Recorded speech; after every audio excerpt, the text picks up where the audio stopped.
Daphné, chapitre 1. Donnez-lui du fruit de son travail, et qu'aux portes de la ville ses œuvres fassent son éloge. Proverbe 31, 31.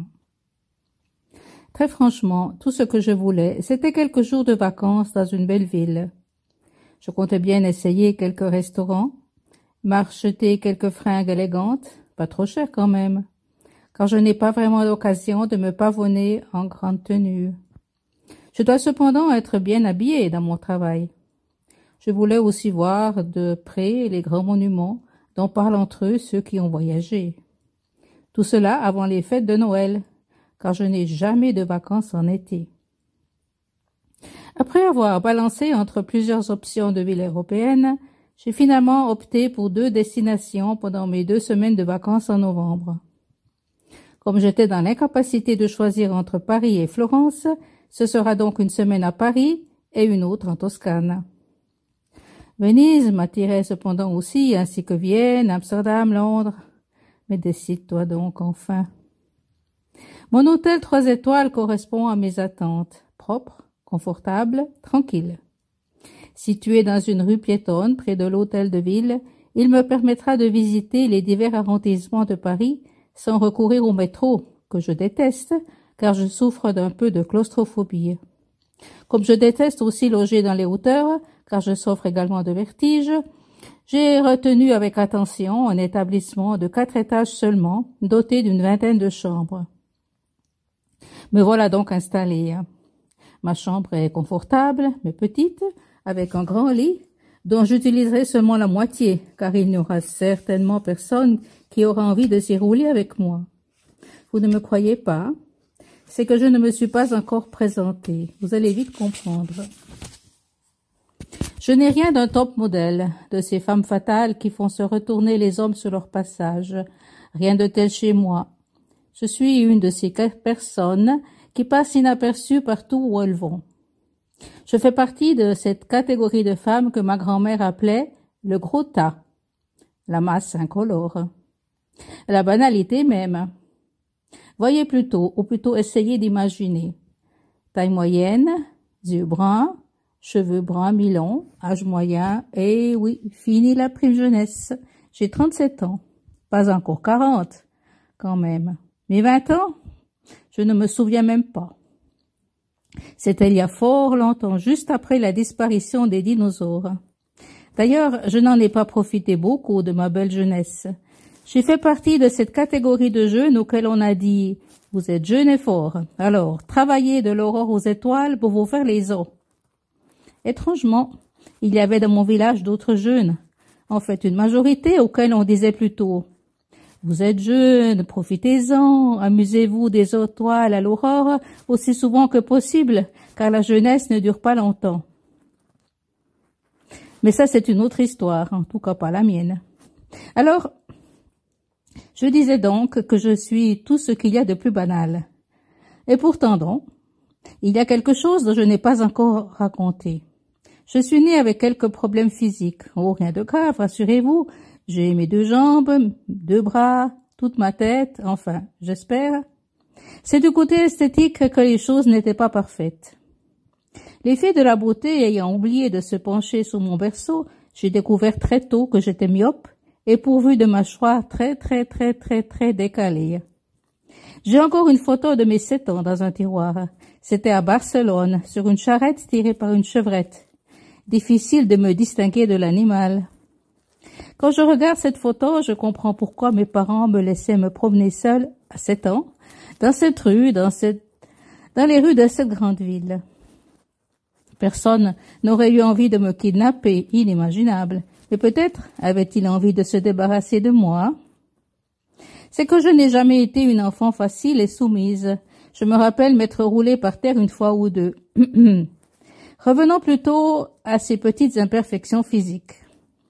J'ai grandi en partageant mon temps entre les visites chez l'oculiste et chez l'orthodontiste. C'est que j'en ai bavé avec ces appareils dentaires, et dans tous les sens du mot. Depuis l'âge de 6 ans jusqu'à 15 ans, 9 ans sans chewing-gum. Tout ça pour rien. Chaque fois que quelqu'un venait nous rendre visite à la maison, le même scénario se répétait. On arrivait au café et tout à coup, Quel dommage, Chédan! Vous n'avez jamais eu l'idée de faire quelque chose? Et tout ça se fondait d'une adresse, d'un conseil, et je devenais tout à coup très, très intéressante. Enfin, pas moi, mes dents. Finalement, j'ai compris que tous voyaient en moi seulement mes malheureuses incisives, mon profil d'australopithèque, et l'on compatissait ou on se moquait. C'était selon. Si je voulais que l'on me considère comme une personne digne d'attention, il me fallait enlever cette concurrence déloyale au plus vite. Alors, aussitôt que j'en ai eu les moyens, j'ai pris en main la situation très énergiquement. À 18 ans, je me suis procuré des lentilles de contact et après 3 jours, je les portais toute la journée, laissant mes lunettes dans un tiroir et les y oubliant bien vite. Pour les dents, il a fallu plus de temps. Mais à 23 ans, je me suis allongée sur une table d'opération dans une clinique spécialisée zurichoise et 4 heures plus tard, j'en ressortais les mâchoires parfaitement alignées. Ouf, une bonne chose de faite. Mes défauts physiques réglés, je pensais bien que j'allais enfin avoir plus de succès avec la jambe masculine. Effectivement, ça n'en a pas manqué, mais entre-temps, j'étais devenue beaucoup plus difficile.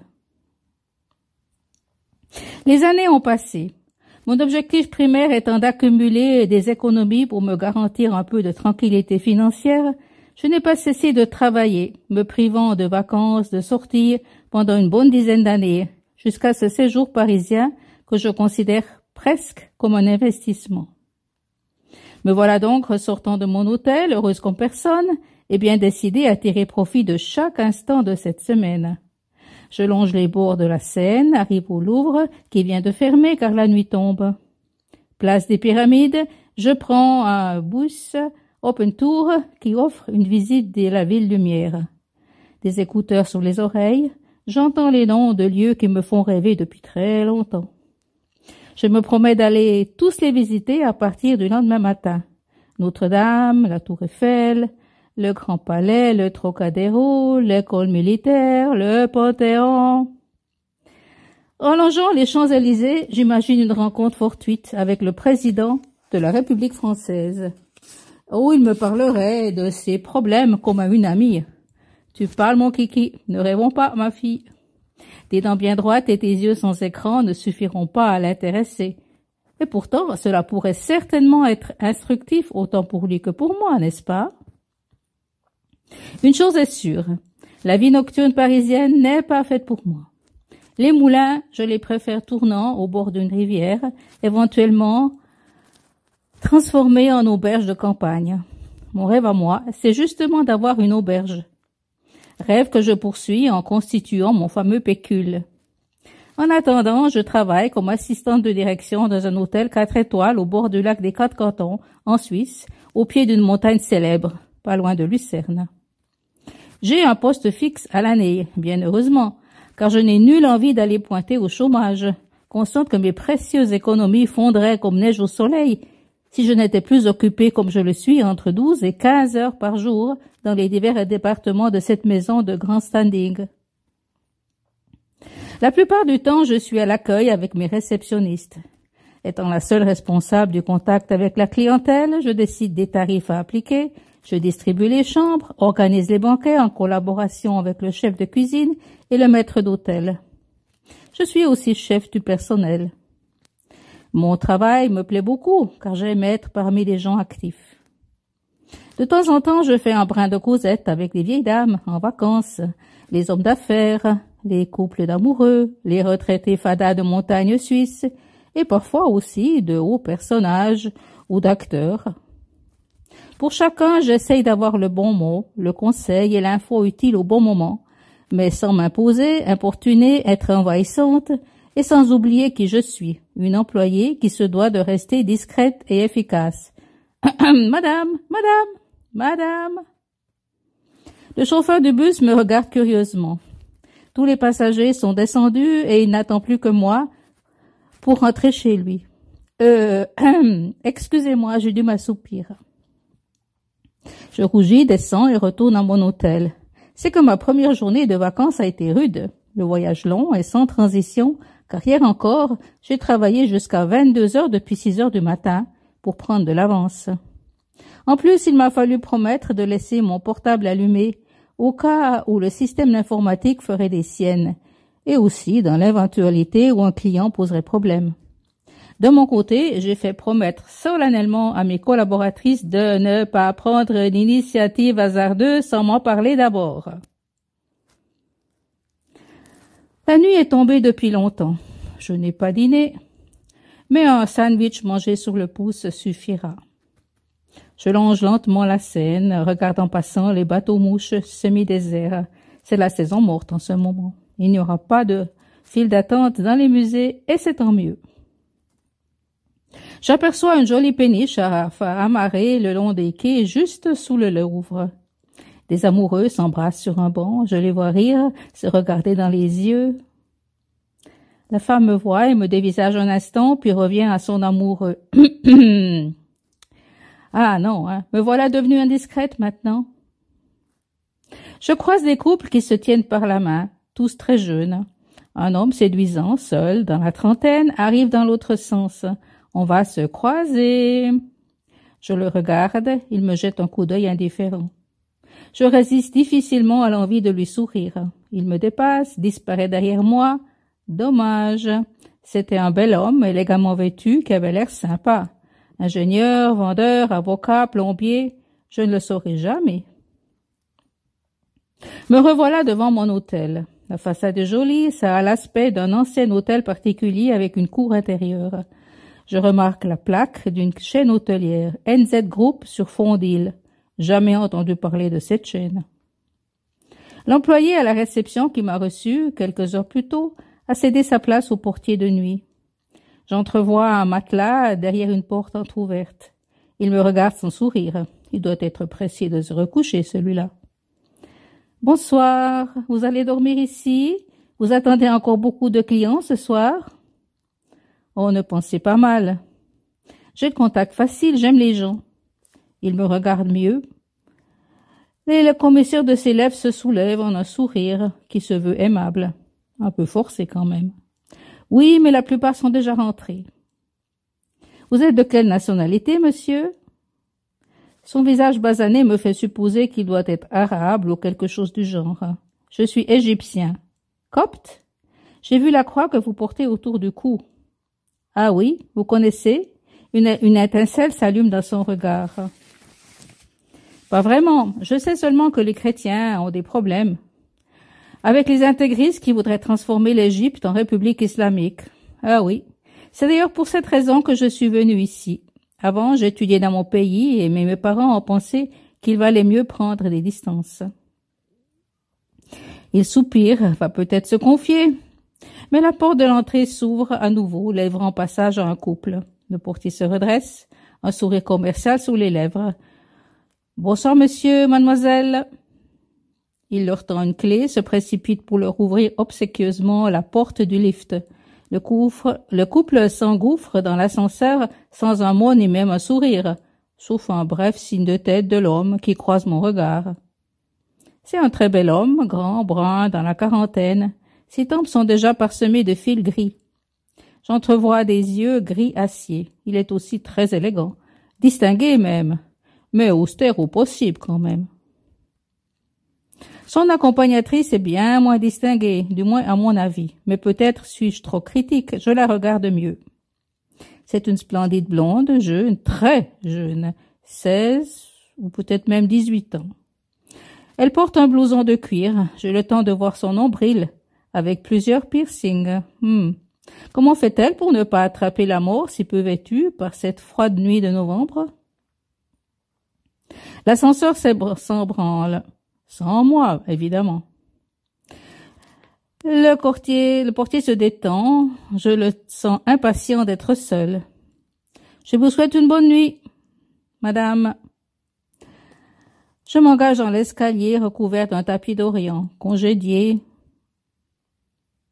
Qu'est-ce qu'ils ont tous à m'appeler madame? Qu'ai-je l'air si vieux? J'inspecte mon image dans le miroir de ma chambre. Mes cheveux sont relevés en queue de cheval, mon visage est encore lisse, mes yeux sont grands. Ouais, pas trop mal. Cependant, j'enfile mon pyjama de flanelle et m'installe dans le grand lit. Avant de m'endormir, je repense au couple que j'ai vu grimper dans l'ascenseur juste avant. Elle était quand même un peu jeune, la fillette. Est-ce légal? Le lendemain, journée bien remplie. Debout à 7 heures tapantes pour être parmi les premiers dans la salle du petit déjeuner, car j'aime l'ambiance d'un hôtel qui se réveille le matin. Le parfum du café, le va-et-vient des serveuses qui préparent le buffet, comme je vois arriver le boulanger avec ses paniers de croissants encore chauds. Quel parfum! La salle est près de la réception, la serveuse est seule, et c'est, comme souvent dans les hôtels de ville, une toute jeune personne qui n'a pas l'air d'avoir beaucoup d'expérience. Je soupire en la voyant poser des œufs, cuits ou crus, sur le buffet, attendant de voir ce qu'elle va faire avec les yogourts. Elle va probablement les laisser se réchauffer pendant toute la matinée, pareil pour le plat de charcuterie, le jus de fruits, le fromage, les portions de beurre. Mais bon, un des avantages de se lever tôt le matin, c'est d'avoir un petit déjeuner un peu plus hygiénique que celui des flemmards. Ma serveuse s'approche timidement de moi. Je suis la première arrivée. « Bonjour, madame. »« Bonjour. La journée commence bien pour vous, madame? »« Bien. Je vous apporte du café? Non, un thé, Darjeeling si vous avez. Sinon, un thé noir quelconque fera l'affaire, mais sans lait. » La fille est hindoue, jolie, avec des yeux de biche et mariée, puisqu'elle porte une pastille rouge sur le front. Je la sens mal à l'aise, tendue, et bien peu sûre d'elle. Pour ma part, je ne la laisserai jamais seule. Elle ne me semble pas assez à son affaire. Effectivement, mon thé arrive après bien trop de temps. Peut-être l'ai-je effrayée avec mon envie de Darjeeling? Enfin. Elle pose devant moi une théière remplie d'eau bouillante et un choix de tisanes, parmi lesquelles je déniche au miracle un Darjeeling digne de tout respect. Merci. L'arrivée d'autres clients la renvoie à son travail. Mais elle est plus détendue maintenant. Je me dirige vers le buffet et me sers abondamment, mais sans excès. J'ai horreur de ceux qui se jettent sur les buffets parce que c'est compris dans le prix. Là où je travaille, nous nous amusons à observer les clients. Essayez de le faire vous aussi la prochaine fois que vous prendrez le petit déjeuner dans un hôtel. Vous verrez, c'est très éclairant. Dommage quand même pour le gâchis. À ce propos, je vous raconte une petite anecdote. Il y avait, dans un hôtel, je ne vous dirai pas où, des clients qui prenaient au buffet du petit déjeuner de quoi alimenter leur pique-nique du déjeuner, ce qui n'est évidemment pas correct. Un matin, le chef de service a remarqué qu'une dame enfilait des provisions sous son chapeau. C'était l'été, il faisait chaud sur la terrasse. Il a retenu la dame et bavardé très longtemps avec elle, jusqu'à ce qu'une traînée jaune pâle lui descende sur les joues et dans les cheveux. La portion de beurre pour son pique-nique. Quand je reviens à ma table avec un bircher muesli, une tranche de pain noir, une lamelle de fromage et une portion de beurre, je m'aperçois que le beau brun d'hier soir est assis seul à une table d'angle. Je croise son regard, qui est indifférent, bien sûr. Je décide alors de lui donner une leçon d'éducation. « Bonjour, monsieur. » Je lui souris, il me regarde, un peu surpris finalement, hoche la tête sans sourire. « Bonjour, madame. » Il a un accent étranger, américain. La jeune hindoue s'approche timidement de lui. « Café, fort, noir. De la machine à café, pas du café filtre, s'il vous plaît. » Je vois la fille hésiter, indécise, ne sachant que faire, la pauvre. Deux clients, deux commandes compliquées. Qui sait pourquoi elle me regarde? Je voudrais bien l'aider, mais comment faire devant le client? Le monsieur a compris son dilemme et il lui explique. Versez 3 expressis dans une cafetière que vous aurez probablement réchauffée à l'eau bouillante. Tiens, le monsieur sait de quoi il parle. Voilà qui est surprenant. Tandis que je déguste tranquillement mon premier petit déjeuner de vacances, j'entends son portable sonner. Il répond à voix basse, dit quelques mots puis raccroche. J'ai entendu quelques mots d'une langue inconnue, peut-être du grec, car il me semble avoir entendu parakalo. Je compte bien apprendre quelques rudiments de cette langue un jour ou l'autre, car la connaissance des langues est une de mes passions. La fille revient avec le café du monsieur et il la remercie. J'entends qu'il lui demande son nom en anglais. « Salima » répond-elle. « Merci Salima, je vous souhaite une bonne journée. » Je la vois s'illuminer. Son bras est plus décidé. « Bravo le monsieur, un point pour vous. » Je lève les yeux et rencontre son regard sur moi et je lui souris à nouveau. Et puis je me replonge dans ma tasse de thé. Il s'agit de ne pas trop en faire, ma fille. D'autres clients sont arrivés et Salima va à leur rencontre, un sourire sur les lèvres. « Vous êtes seule ?» La question manque me fait ravaler mon thé de travers. Sa voix est ferme mais douce, son accent chantant. J'ouvre la bouche pour répondre au bonhomme, et puis je m'aperçois à temps que ce n'est pas à moi qu'il s'adresse. Une autre cliente est entrée, une jeune femme très élégante. Elle semble le connaître car elle s'approche de sa table. Il s'est levé pour l'accueillir. Je tends l'oreille. « Oui. Alors puis-je vous inviter à me tenir compagnie? Ma fille dort encore. »« Bien volontiers. Bonjour, monsieur Zadkos. »« Bonjour, madame Schumacher. Vous prendrez un café? » Seulement un thé léger, avec des toasts chauds, une tranche de saumon fumé et 2 œufs brouillés, s'il vous plaît. Seulement. Je perçois le désarroi de Salima. Comment faire des œufs brouillés avec des œufs durs? Et où trouver des toasts chauds et du saumon fumé quand la cuisine est encore fermée? Car elle l'est certainement à cette heure-ci. Quand elle passe devant moi, je vois ses yeux se charger de larmes. Mais pourquoi ne dit-elle pas tout simplement qu'elle ne peut pas servir la dame? Eh non, elle va s'enfermer à l'office tandis que la salle continue à se remplir de clients de l'hôtel. Je perçois nettement les signaux prémonitoires d'une situation de crise. Mais je ne suis qu'une cliente, ce n'est pas mon affaire. Et je suis en vacances. J'essaie de me persuader de ça, mais je lève quand même les yeux. Regarde quand même autour de moi. Toutes les tables sont occupées maintenant, et Salima qui ne revient pas. Finalement, je la vois réapparaître, un plateau dans les mains. Elle s'approche timidement de mes voisins. La voix de la cliente retentit jusqu'au fond de la salle et toutes les têtes se lèvent. « Mais ma pauvre fille, ce thé est de l'eau sale et mes œufs du vrai mastic. Vous êtes une incapable. » Vous avez vu ça, monsieur Zadkos? C'est incroyable. Ce que ces étrangers peuvent être ignorants. Et pourtant, ils ont fréquenté une école professionnelle avant d'être engagés, n'est-ce pas?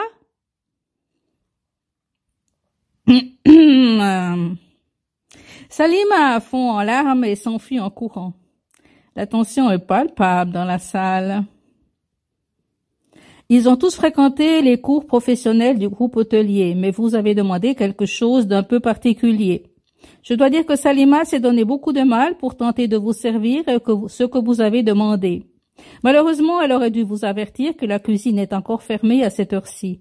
Maintenant, le service est perturbé. Excusez-moi, je vais voir ce que je peux faire pour y remédier. Sous mes yeux ébahis et ceux de la dame offusquée, mon voisin de table, après cette belle tirade, s'est dirigé à grands pas vers l'office, d'où proviennent des bruits peu encourageants. Instinctivement, je me suis levée et je l'ai suivi. Je suis peut-être en vacances, mais quand on est professionnel, on le reste. Salima était assise par terre, parmi les débris d'un plateau renversé.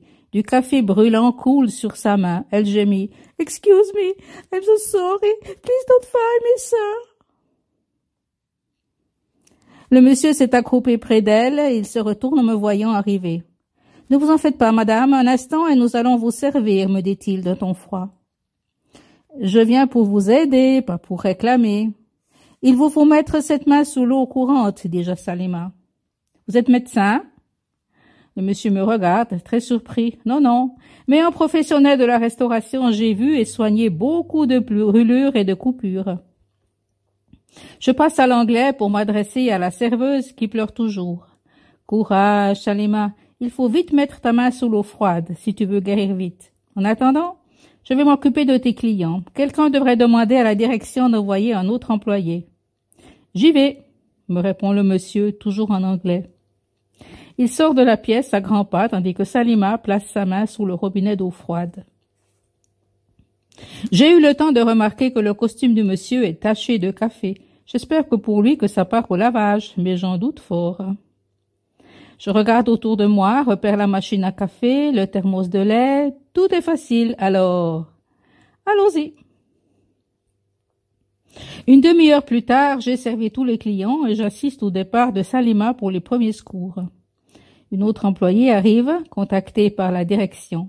Je peux rendre mon tablier. Le monsieur n'est pas réapparu.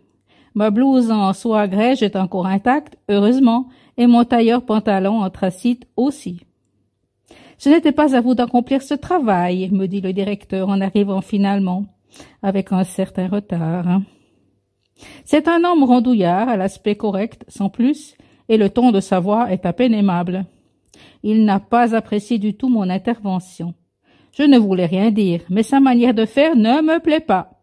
Alors je lui dis très franchement, trop franchement, vous allez vite apprendre que je suis très franche.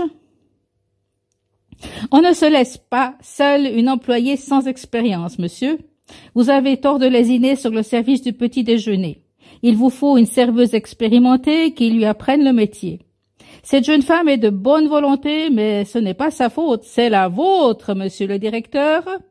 Vous ne savez pas organiser le travail. Et puis, faites aménager un buffet réfrigéré de grâce, qui garde au frais la charcuterie et les produits laitiers jusqu'à la fin du service. Mêlez-vous de ce qui vous regarde, je connais mon métier. Moi aussi, et probablement beaucoup mieux que vous. Je me retourne et me dirige d'un pas rapide et furieux vers ma chambre. Qu'est-ce que j'ai à me mêler de ce qui ne me regarde pas? Je suis en vacances. Et puis, zut! 1 heure plus tard, je suis devant la statue du scribe au Louvre. Tandis que la majorité des visiteurs passent outre, je m'assieds là et je l'observe attentivement. Il est si bien fait qu'on s'attendrait à ce qu'il se mette à parler. Cette œuvre me plaît, car elle montre un homme fixé pour l'éternité dans son travail. Ça devait être un homme cultivé, probablement un noble. Son regard est intelligent, sage même. J'aurais bien aimé le rencontrer pour faire un brin de causette, voire plus. « Bonjour !» Je sursaute. « Tiens, qui revoilà? Le monsieur de l'hôtel ?» Il a échangé son costume contre des jeans et un blazer. Ça lui va bien. Je lui souris. « Rebonjour à vous aussi. Votre costume était abîmé ?» Il me regarde sans comprendre pendant quelques secondes, puis tout à coup la lumière se fait. Il sourit. « Ah oui, tant pis. Les jeans vont aussi bien quand on n'a pas de réunion d'affaires. » Je l'examine attentivement de haut en bas comme le ferait une mère, mais avec des arrière-pensées un peu différentes, car il est très séduisant. Et c'est vrai que les jeans lui vont bien. Mais que me dit-il? Je voulais vous remercier pour tout à l'heure. Le temps de changer de vêtements, d'avertir le directeur et de faire venir une autre employée, et vous aviez déjà accompli tout le travail. Pourquoi avez-vous pris le temps de vous changer? Ah oui, je comprends. Ce n'était pas plus à vous qu'à moi de servir les petits déjeuners. Moi, c'était mon devoir. L'hôtel m'appartient. Mais vous êtes une cliente. L'hôtel vous appartient? Ah bon? Je croyais qu'il faisait partie d'une chaîne. Effectivement, la chaîne est à moi. Je l'ai confiée à une direction, pas très efficace. Il esquisse une grimace. En effet, le personnage n'est pas bien compétent, monsieur, ni aimable, et niait sérieusement à son affaire, ce qui est encore pire parce que c'est sans espoir de s'améliorer. Vous êtes du métier, madame? Je suis assistante de direction, mais je suis hôtelière de métier. Quelle formation avez-vous faite? J'ai pris 2 cours de gestion qui me permettent de gérer n'importe quel hôtel. Tout le reste, je l'ai appris sur le tas en pratiquant le métier depuis ma petite enfance. Mon père avait un hôtel 3 étoiles en Suisse. C'est la meilleure des écoles, la pratique. Il me regarde en souriant aimablement. Franchement, je ne connaissais pas votre chaîne avant, monsieur. C'est nouveau? Oui, j'ai commencé il y a environ 15 ans en Grèce. Ensuite, cette année-ci, à Paris. Je vais ouvrir quelque chose en Italie l'année prochaine. Où ça, en Italie? Un village touristique au bord de la mer, en Toscane. Oh, splendide région, très touristique. Vous avez une bonne idée, monsieur. Il faudra tisser des liens avec la Suisse, avec l'Allemagne et pour la promotion. Assis sur le banc, à côté de moi, il m'écoute attentivement. Nous en oublions où nous nous trouvons, en face du scribe égyptien. Un groupe de touristes japonais se place devant nous, interrompant notre conversation. Il regarde sa montre, soulève un sourcil, fait une grimace. « Excusez-moi, ma fille m'attend devant la victoire de Samothrace. On se revoit à l'hôtel? J'aimerais vous reparler de tout cela avec vous. Vous me semblez être une personne compétente. » Merci, volontiers, pourquoi pas. Votre fille est très jolie. Et l'âge? Quel âge a-t-elle? 18 ans. Elle vient de commencer ses études à la Sorbonne. Je lui rends visite. Elle habite à l'hôtel avec vous? Non, elle vit avec sa mère, ici à Paris. Votre femme est grecque? Française. Mon ex-femme est française. Il se lève, le visage sévère, coupant court à mon envie de poursuivre la conversation et mon interrogatoire qui n'est pas du tout discret. Je m'excuse. Alors au revoir, monsieur Tzadkos, excusez-moi. Au revoir, madame. Comment vous appelez-vous, au fait? Daphné Martin. Encore une poignée de main énergique et le voilà parti à grands pas. Je le regarde, soupire, encore un qui ne voit en moi qu'une professionnelle, mais c'est même si c'est déjà gratifiant de l'avoir favorablement impressionné. Je reviens à mon scribe. Il me semble qu'il me fait un clin d'œil. Impossible, direz-vous. Et pourtant, entre professionnels, on se comprend. Daphné, chapitre 2. Qui peut trouver une femme vertueuse? Elle a bien plus de valeur que les perles. Proverbe 31, 10. Après une journée au Louvre, presque entièrement passée dans le département d'archéologie, j'ai envie d'un vrai repas avant de rentrer à l'hôtel. Des clients m'ont recommandé un petit restaurant près de l'hôtel de ville et je m'y rends à pas lents en savourant ce moment de détente. Le restaurant en question est élégant, sans excès, le menu appétissant et les serveurs aimables, ce qui est bien agréable, et plus encore capital, à preuve de professionnalisme. Je déniche une petite table d'angle tranquille et déguste avec plaisir un bon repas arrosé d'un verre de médoc plus qu'honorable. La nuit est tombée, et depuis mon point d'observation, je vois les gens qui rentrent chez eux sous un petit crachat. Le portier égyptien n'est pas à son poste à mon retour. Je monte donc directement dans ma chambre. Une surprise agréable m'y attend. Un petit bouquet de fleurs et des œillets est posé sur ma table. Un billet y est épinglé. « Thank you for her help », c'est marqué. Et je compte 6 signatures, dont celle de Salima, et je suis très émue de leur geste de remerciement. Le lendemain matin, Salima me sert mon Darjeeling sitôt qu'elle me voit entrer. Elle n'est plus seule. Une collègue plus âgée est avec elle. Je les remercie pour les fleurs. Ce matin, le service file comme un train sur des rails bien huilés. Je prends mon petit déjeuner tranquillement, préparant mon programme pour la journée. Ce sera le palais de la découverte. Les sciences m'intéressent, même si je n'y comprends pas grand-chose. Bonjour, Madame Martin, bien dormi? Ça, c'est Monsieur Tzadkos, accompagné par sa fille, la jolie blondinette. Il me serre la main courtoisement. Bien, merci, et vous? La banalité même, direz-vous, mais c'est beaucoup mieux qu'hier matin, où il ne me voyait même pas. Comme j'ai terminé et que je me lève pour partir, Monsieur Tzadkos me fait signe d'approcher. Oui? Je voudrais vous parler. Quand est-ce que cela voudrait bien pour vous? Aujourd'hui? Je ne sais pas, je suis en vacances. Pourquoi? Ce soir? Alors je vous invite à dîner pour votre peine d'hier matin. On se retrouve ici vers 20 heures? Mais oui, pourquoi pas. À ce soir alors. Que faites-vous aujourd'hui? Encore le Louvre? Palais de la découverte. J'ai envie d'augmenter mes connaissances scientifiques. Ah. Je vous souhaite une bonne journée et une belle découverte. Merci, bonne journée à vous aussi, Monsieur Tzadkos. Mademoiselle? La fille me sourit aimablement, finalement. Elle est bien plus sympa que ce que je le pensais au premier abord. Le palais de la découverte m'emballe. J'apprends un tas de choses super intéressantes qui me donnent un aperçu de l'étendue de mon ignorance. Mais je ne perds pas espoir. Si ma vie est longue, j'aurai tout le temps d'étudier plus tard, sous réserve de garder toute ma tête jusqu'au bout. Rien n'est plus navrant qu'une personne de valeur qui perd la boule en vieillissant. En attendant, puisque je suis en vacances, je vais y passer plusieurs jours.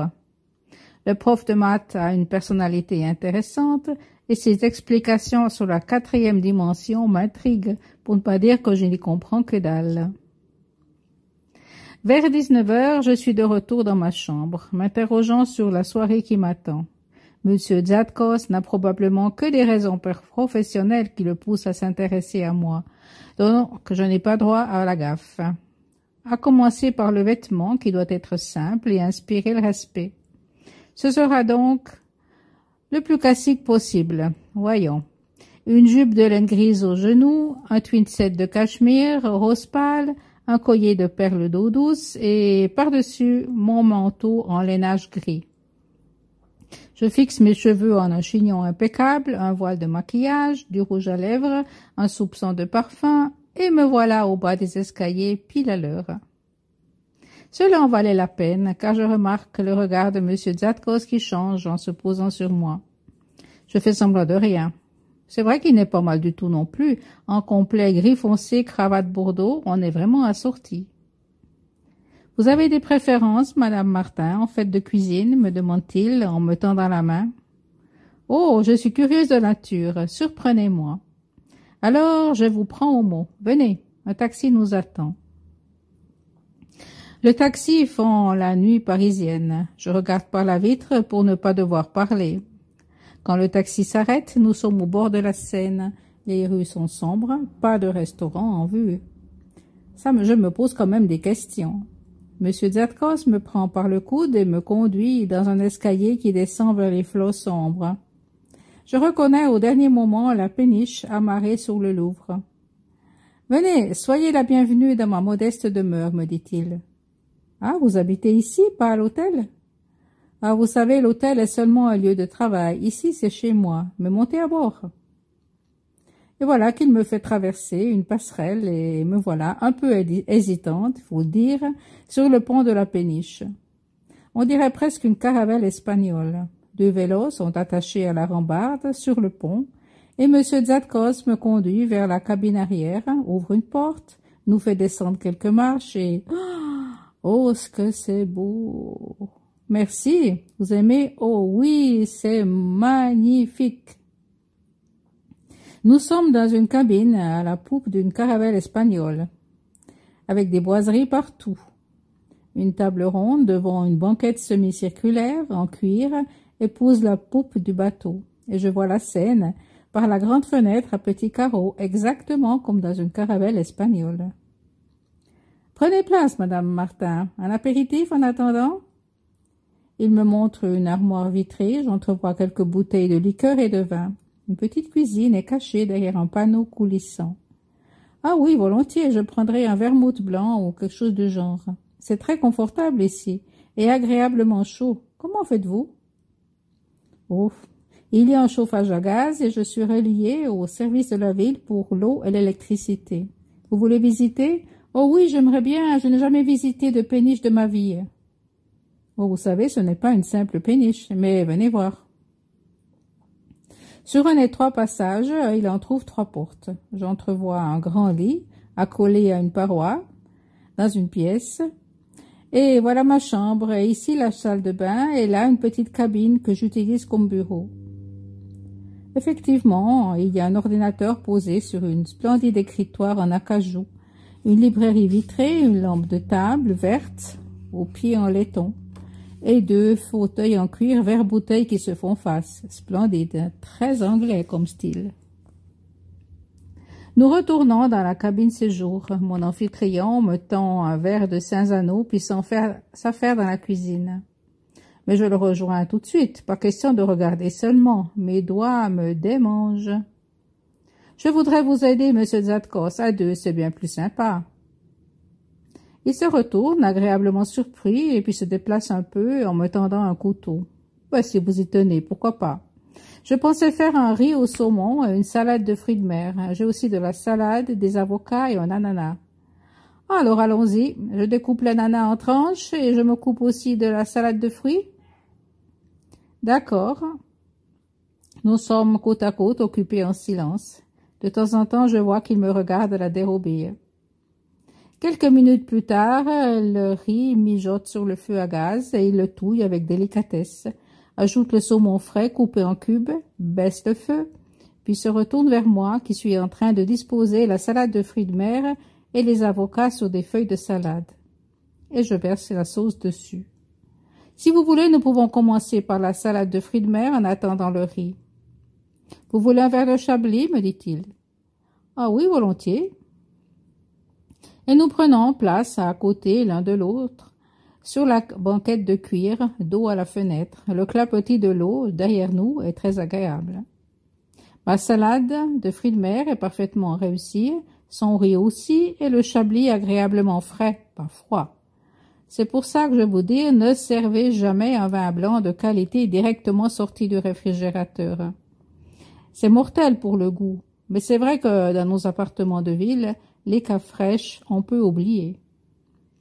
Alors, vous êtes une vraie professionnelle. Vous avez aussi appris à cuisiner, Madame Martin? Oh, je n'ai presque jamais travaillé en cuisine, mais quand j'étais enfant, j'ai fait la plonge plus souvent qu'à mon tour. Mon père voulait que ses enfants montrent le bon exemple aux employés. Vous avez des frères et sœurs?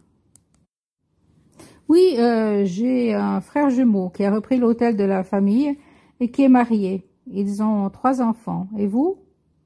Moi, j'ai un frère marié qui vit avec mes parents aux États-Unis. Ma mère est américaine et mon père est grec. Quel est votre prénom, au fait? Nicolaus. Et le vôtre? Excusez-moi, j'ai oublié. Daphné. Ah oui, Daphné Martin. Au fait, Daphné Martin, est-ce que ça vous dirait de venir travailler avec moi? Avec vous? Et à quel titre? Conseillère, secrétaire, assistante, je ne sais pas encore. Jusqu'à présent, j'ai toujours travaillé seule, mais mon groupe prend trop d'ampleur et je n'arrive plus à suivre. À la preuve, le directeur ici à Paris est un incapable et c'est moi qui l'ai engagé. Maintenant que je devrais m'occuper aussi de l'Italie, il me faut absolument une personne de confiance. Ah, je suis flattée. Vous ne me connaissez pas et vous n'avez même pas vu mes certificats et voilà que vous me faites une offre de travail. Oh, j'ai vu comment vous avez pris en main la situation hier matin. Votre façon de vous intéresser aux personnes et votre jugement est juste et rapide et vous êtes franche et directe. Ça me plaît bien. C'est une offre qui mérite que j'y réfléchisse, monsieur Tzatkos. Merci. Et que pouvez-vous m'offrir? Je double votre salaire actuel, quel qu'il soit, place à l'année, contrat de 3 ans pour commencer. Oh oh! Mon salaire est déjà confortable, vous savez. Vous allez vous ruiner.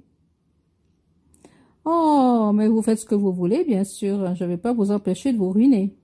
Excusez-moi. Mais dites-moi plutôt, je croyais que vous logiez à l'hôtel. Ce bateau vous suit partout où vous allez? Oh, c'est plutôt un violent d'ingre, mais il tient bien la mer. Vous êtes navigateur, alors? Mon père est constructeur d'embarcations comme celle-ci et j'ai passé toute mon enfance sur un pont, alternativement avec l'auberge de mes grands-parents. Ainsi, votre père travaille avec votre frère. Vous avez deviné, et pourtant c'est moi l'aîné. Mes grands-parents se faisaient vieux et mes parents avaient trop à faire au début pour s'occuper de moi. Alors vous avez passé plus de temps dans l'auberge que sur le chantier naval de vos parents. C'est ça. Mais revenons à mon offre plutôt. Ça vous intéresserait de me ruiner? Ah ah ah. Eh oui, et plus qu'un peu, car c'est un nouveau défi. Mais je veux pouvoir y réfléchir. D'accord, je vais vous laisser y réfléchir tranquillement. Vous en faites pas, j'ai de quoi payer. Disons, jusqu'en décembre, ça ira? De toute façon, j'ai le temps, mais pas trop quand même, car mes affaires réclament 2 yeux en plus. Les vôtres me semblent parfaitement appropriés pour compléter les miens. Merci, mais vous devez savoir quand même que là où je travaille actuellement, ils ne vont pas apprécier cette idée. Je ne veux pas me vanter, mais une grande partie de la responsabilité repose sur mes épaules. Le directeur est proche de la retraite, il n'aura plus envie de recommencer avec une autre assistante.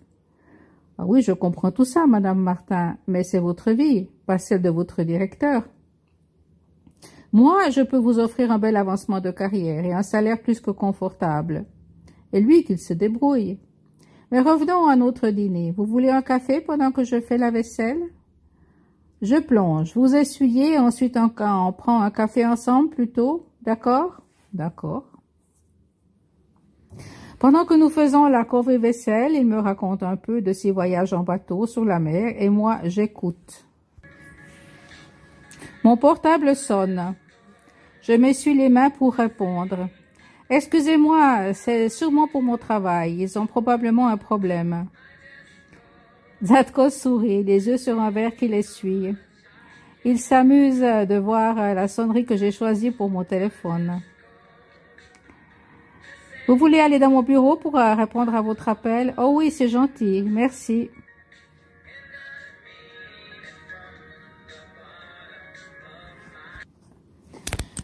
Le bureau est très sympa et je suis vraiment contente d'en profiter un brin. Alors voyons un peu ce qui se passe. C'est mon directeur. Il a des problèmes avec un client qui ne sait pas où loger parce que les chambres sont... Oui, parce que les clients voudraient rester quelque temps et il ne sait pas où les loger. Bon, on va résoudre ce problème-là.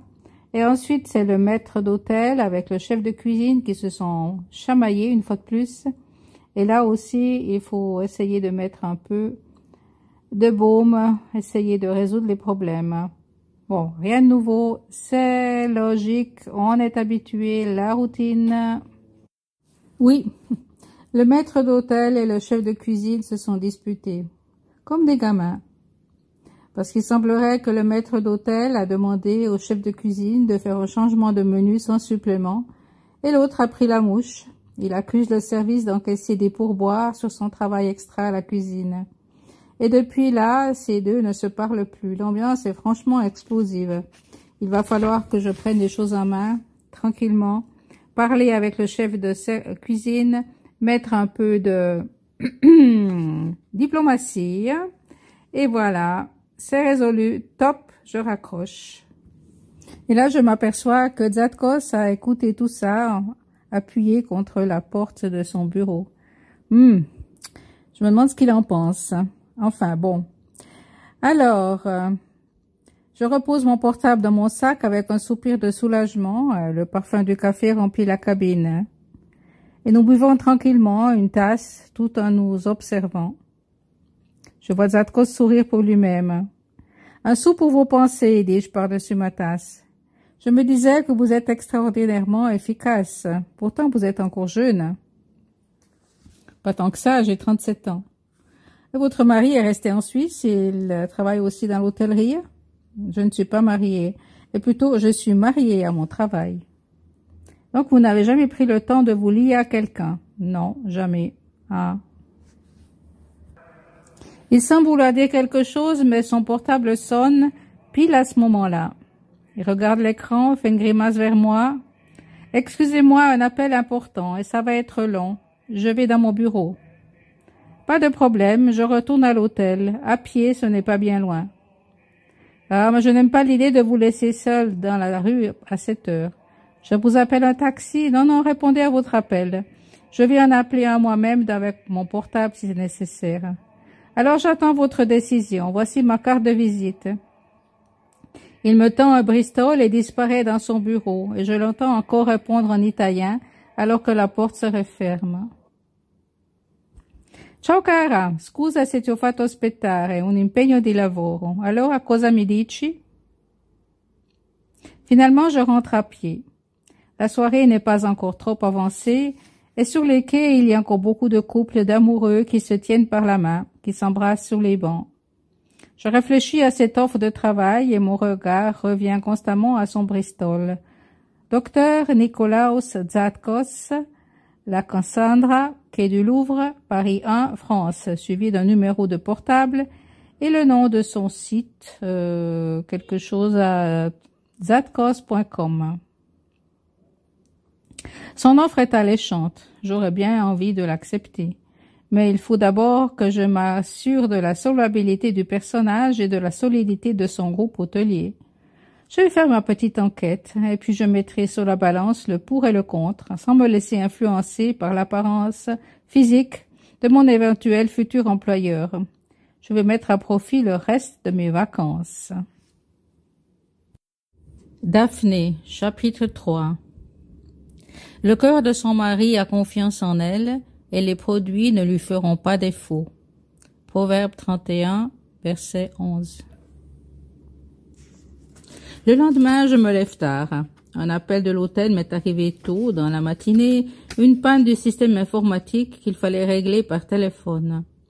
De ce genre de situation, je ferme les yeux et je m'imagine devant l'écran. Et depuis là, je dicte les opérations à distance. D'ordinaire, mes aides me suivent bien et en peu de temps, le problème est réglé, cette fois aussi. Cependant, en attendant, j'arrive au petit déjeuner plus tard que d'habitude. La salle est comble. Je trouve difficilement une place. Je suis de mauvaise humeur, car je déteste la foule quand il faut me mêler à elle. Par contre, j'adore littéralement avoir une salle de banquet pleine à craquer et une brigade de service nombreuse à commander à la baguette, comme un chef d'orchestre. Oui, je sais, je suis immodeste.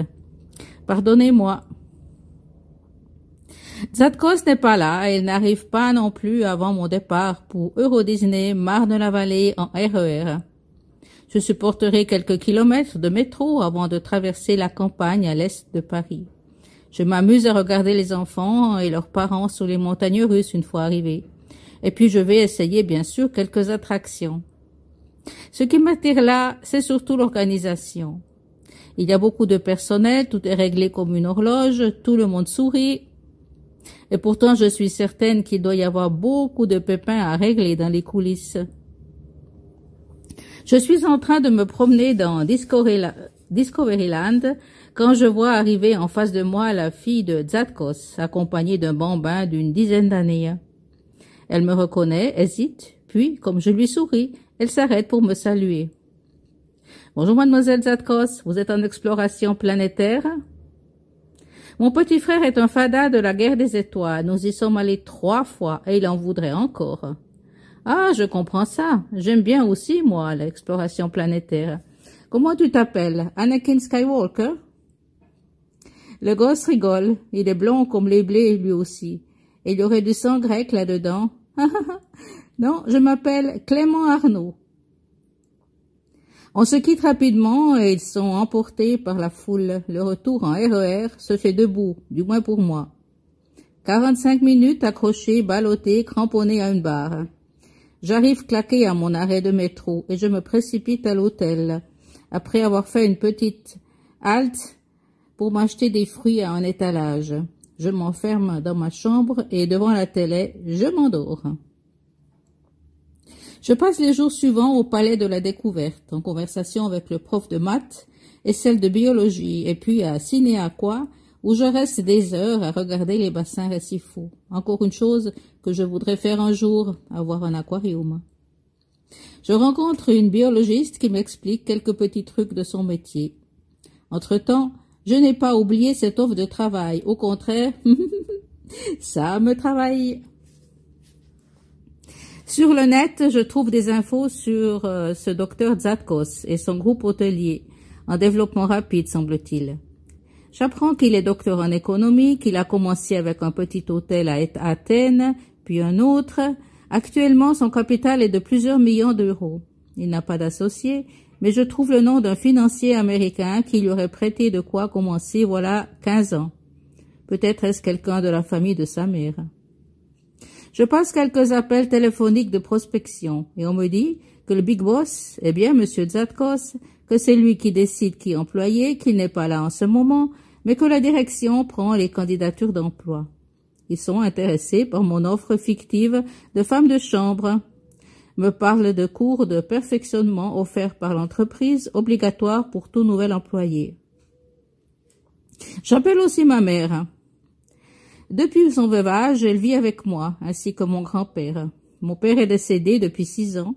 Mon frère jumeau a repris l'hôtel avec sa femme et ma mère et mon grand-père se sont sentis de trop. Ils se sont installés chez moi. comme je vivais seule. Je parle à ma mère de mon dilemme. Elle me rassure. Elle me dit que je saurai prendre la bonne décision. Merci, maman. Ensuite, j'appelle mon parrain, Dietrich Mainz. C'est le directeur général de la Swiss Bank. Et à lui, je lui explique l'offre qu'on me fait et il me promet de s'informer. Effectivement, il me rappelle le jour suivant et me communique quelques infos propres à éclairer la situation.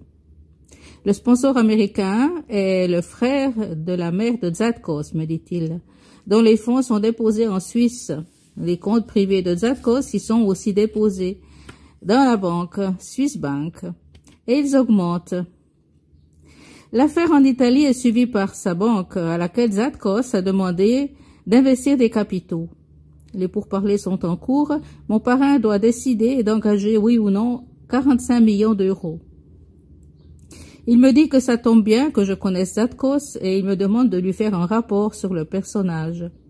Il me dit aussi que si je décide de travailler avec Zadkos, cela le rassurera. Il se fie à mon jugement. D'ailleurs, en 3 occasions, j'ai été envoyé estimer la situation d'hôteliers qui demandaient des crédits à sa banque pour voir si c'était judicieux ou non de leur prêter de l'argent. Une grande compagnie de voyage est aussi intéressée à l'affaire, me dit mon parrain. Et ceci en échange de prestations, pendant 10 ans, mais sans droit de regard sur la gestion de la structure. Zadkos aurait pris l'engagement de rembourser tous ses financiers dans les 10 ans pour se lancer avec eux plus loin encore. Il paraîtrait qu'il a des vues sur des établissements en Suisse par la suite. Selon mon parrain, actuellement, Zadkos est solvable et il a les épaules solides. Il m'encourage à faire le pas. Selon lui, je ne cours aucun risque du côté financier. Il me parle aussi du chantier naval du père Zadkos, qui est une entreprise qui a aussi le vent en poupe, solide et sérieuse. Il ne me reste plus qu'à décider, et ce n'est pas facile. Je me suis attachée à mon poste actuel. Je commençais à imaginer reprendre la place du directeur lors de son départ à la retraite qui ne saurait tarder. Mais ne risquais-je pas d'être désillusionnée? La société propriétaire ne semblait pas trop favorable à une direction féminine. J'avais l'occasion de me faire les os ailleurs et peut-être de montrer ce que je valais. Ensuite, rien ne m'empêchait de revenir comme directrice, si toutefois cela m'intéressait encore. Mais il me fallait faire attention à ne pas brûler mes vaisseaux. En attendant, ma première semaine de vacances arrive à son terme et samedi, je prendrai le train pour Florence. Me voici à mon dernier jour parisien. Je décide de le passer à me promener pour prendre congé de la ville. Ainsi, je pars de l'hôtel de ville, arrive à Notre-Dame, que je visite rapidement, parce que les églises ne m'intéressent pas du tout. Surtout pas ces monstres obscurs aux hauteurs vertigineuses, et plus c'est pompeux, moins ça m'impressionne. Par contre, je ressors ébloui de la Sainte-Chapelle, et ça vaut la peine de se faire fouiller par les gendarmes en faction devant la préfecture dont elle fait partie, car elle est vraiment très très belle, un vrai bijou. Le quartier latin que je traverse en flânant me plaît aussi bien. Je vois la Sorbonne et je m'imagine la fille Zadkos penchée sur ses livres. Ensuite, voici l'arsenal des Invalides, et là j'essaye de me figurer l'assaut de la populace le 14 juillet 1789. Il me semble presque entendre les cris. Ma prochaine étape, le Champ de Mars, interminable, parce que je commence à avoir mal aux pieds. La tour Eiffel que je regarde en bas, car je souffre de vertige, en plus de claustrophobie. Et parce que ça fait un moment que je marche, et mes pieds commencent à brûler sérieusement. Même si je suis plutôt en forme. Une chaise dans une brasserie Place del Trocadéro me tend les bras. Un bon bœuf bourguignon plus tard, me voilà devant le musée de la marine tout proche. Je n'y comprends rien en marine. Mais si je dois travailler avec Zadkos, il serait bon que je ne confonde pas la poupe avec la proue, bâbord avec tribord, et les écoutilles avec un écouteur. Le musée de la marine, c'est bien plus que ça. C'est une vraie merveille que je vous recommande. Je suis agenouillée devant la maquette d'une caravelle, essayant de comprendre la façon dont on remplissait la cale. Pourquoi ont-ils mis des cailloux là au fond? Quand une voix derrière moi me fait sursauter. « Alors, vous vous instruisez ?» C'est monsieur Zadkos avec un autre monsieur, un brin plus âgé. Je me relève car se retrouver à genoux devant les pantalons d'un homme, c'est très embarrassant, croyez-moi sur parole. Oui, c'est très intéressant. Bonjour, monsieur Zatkos. Je ne savais pas qu'il y avait des cailloux dans la cale des caravelles. C'était pour améliorer la stabilité. Bonjour, madame Martin. Mais permettez-moi de vous présenter le capitaine de marine, Mark March, un ami et grand expert de navigation. Mademoiselle Martin, Mark, dit-il en passant à l'américain. Nice to meet you, I'm Daphne, dis-je, en tendant la main. Miss Martin viendra peut-être travailler avec moi. Vous y avez réfléchi? Oui, j'y pense même très sérieusement. Je vous donnerai une réponse dans quelques jours. Bon, j'attends votre appel. Tu viens, Marc? Allons voir cette maquette de transatlantique écolo. Je suis curieux de voir comment sont faites les hélices. Oh, écoute, probablement ce ne sera pas le modèle exact. Ils auront gardé le secret, tu penses bien. Les deux hommes parlent entre eux en m'ignorant et s'éloignent. Je fais semblant de rien et, tout en leur souriant aimablement, je les salue d'un signe de la main et me dirige vers une autre maquette. Mais c'est quand même frustrant. J'aurais bien aimé qu'ils restent avec moi pour m'expliquer le musée en expert. Déjà que j'avais quelqu'un qui comprenait quelque chose. Mais je divague. Ils n'ont aucune envie de s'embarrasser de moi et c'est évident. Cette maquette servait à la formation des officiers de marine. Toutes les voiles sont exactement à la bonne place. Il y avait aussi un moyen de simuler le mouvement du bâtiment sur les vagues. Ça, c'est Mark March, qui s'est placé à côté de moi. Il me désigne les cordages, m'expliquant la manœuvre. Zatkos, lui, est à quelques mètres et nous observe, les sourcils froncés. Me prenant par le bras, Mark me pilote vers une autre salle. Venez que je vous montre les différences avec les voiliers modernes. Il existe maintenant des turbines qui utilisent encore mieux la force du vent. Tu viens, Nico? C'est à côté du transat. Et je comprends que Mark a aperçu ma déception. Il a eu pitié de moi peut-être quelque part.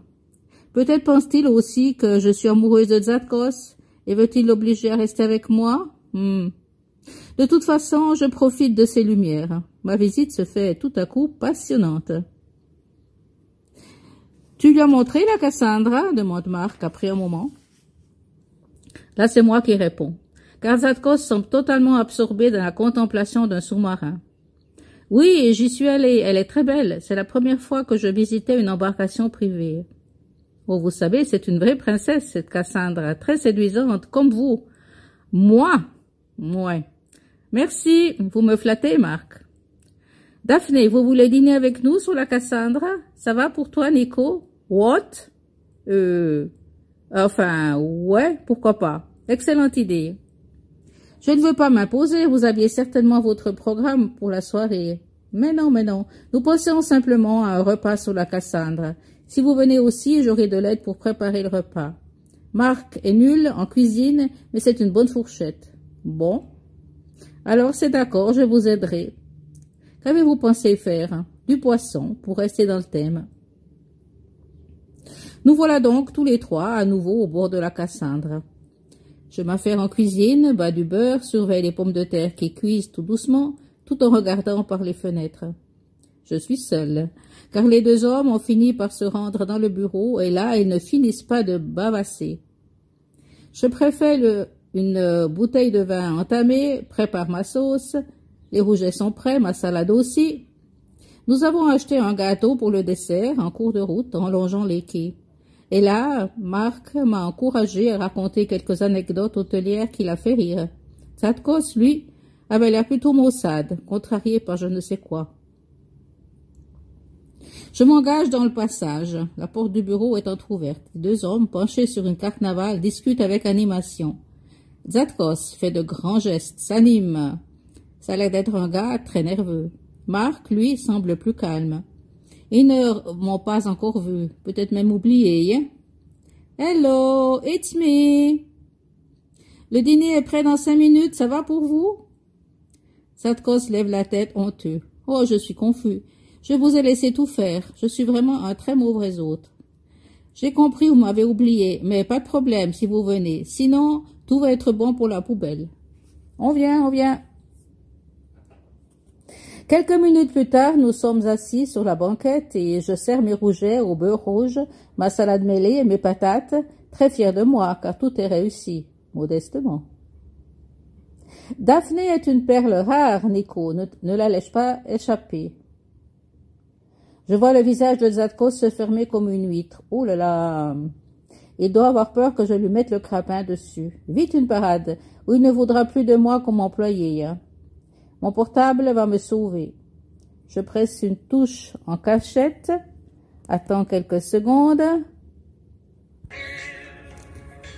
Voilà, ça sonne. Vous savez, c'est très pratique quand un représentant continue de bavarder et que vous devez courir ailleurs. Excusez-moi, messieurs, mon ami m'appelle. Je peux aller dans votre bureau pour répondre? Zadko est surpris maintenant. Il ne doit pas croire qu'un homme ait envie de m'appeler. Il a raison. Mais mieux vaut lui laisser le doute. Il hausse ses épaules, me fait un signe de la main. Il doit se rappeler la fin d'un autre dîner quand son amie italienne l'a appelé. Bon, allez-y. Nous allons débarrasser et faire la vaisselle en attendant. Son bureau est vraiment très très beau. Je vais en profiter encore une fois un max. Tandis que je réponds, assise dans son bureau, fauteuil, dans un beau fauteuil en cuir vert, je vois passer une autre embarcation derrière le hublot. Alors, Daphné, tu as besoin de sauvetage? Je te croyais en vacances. Au fait, merci pour la carte postale. J'aimerais bien aussi. Il me parle en dialecte suisse-alémanique. C'est mon cousin Albert, qui est tétraplégique. Il est toujours d'accord pour faire un brin de conversation, parce que c'est une encyclopédie humaine. « Merci, mon Schatz !»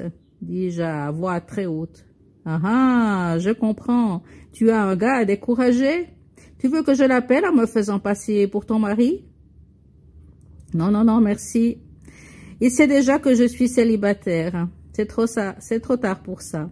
Faisons plutôt un peu de conversation. » « Je vais te raconter Paris, dis-je à voix basse, comme si je flirtais avec lui. « C'est qui le gars découragé? » Mon cousin s'amuse bien, et c'est tant mieux pour lui. Mon éventuel futur employeur. Je ne voudrais surtout pas qu'il croie que je lui cours après. Et tu avais besoin de faire croire que tu as un autre boyfriend? Tu es marrante, cousine. Avec toi, je me distrais de mes escarres. Tu en as toujours? J'en oublie mes problèmes qui sont bien insignifiants à côté des siens. Heureusement pas, elle s'occupe bien de moi. Tu sais que je vais me remettre à étudier par Internet. J'aimerais bien obtenir ce fameux diplôme de littérature qui m'a échappé des mains. Comme je te connais, tu vas y arriver, cousin. Tu as toujours été un gamin acharné. Mouais. J'aurais mieux fait d'être un peu moins têtu, ce plongeon stupide m'a coûté cher. C'est vrai. Mais nous sommes tous des têtes de mule dans la famille. Alors, c'est comment Paris? Eh bien...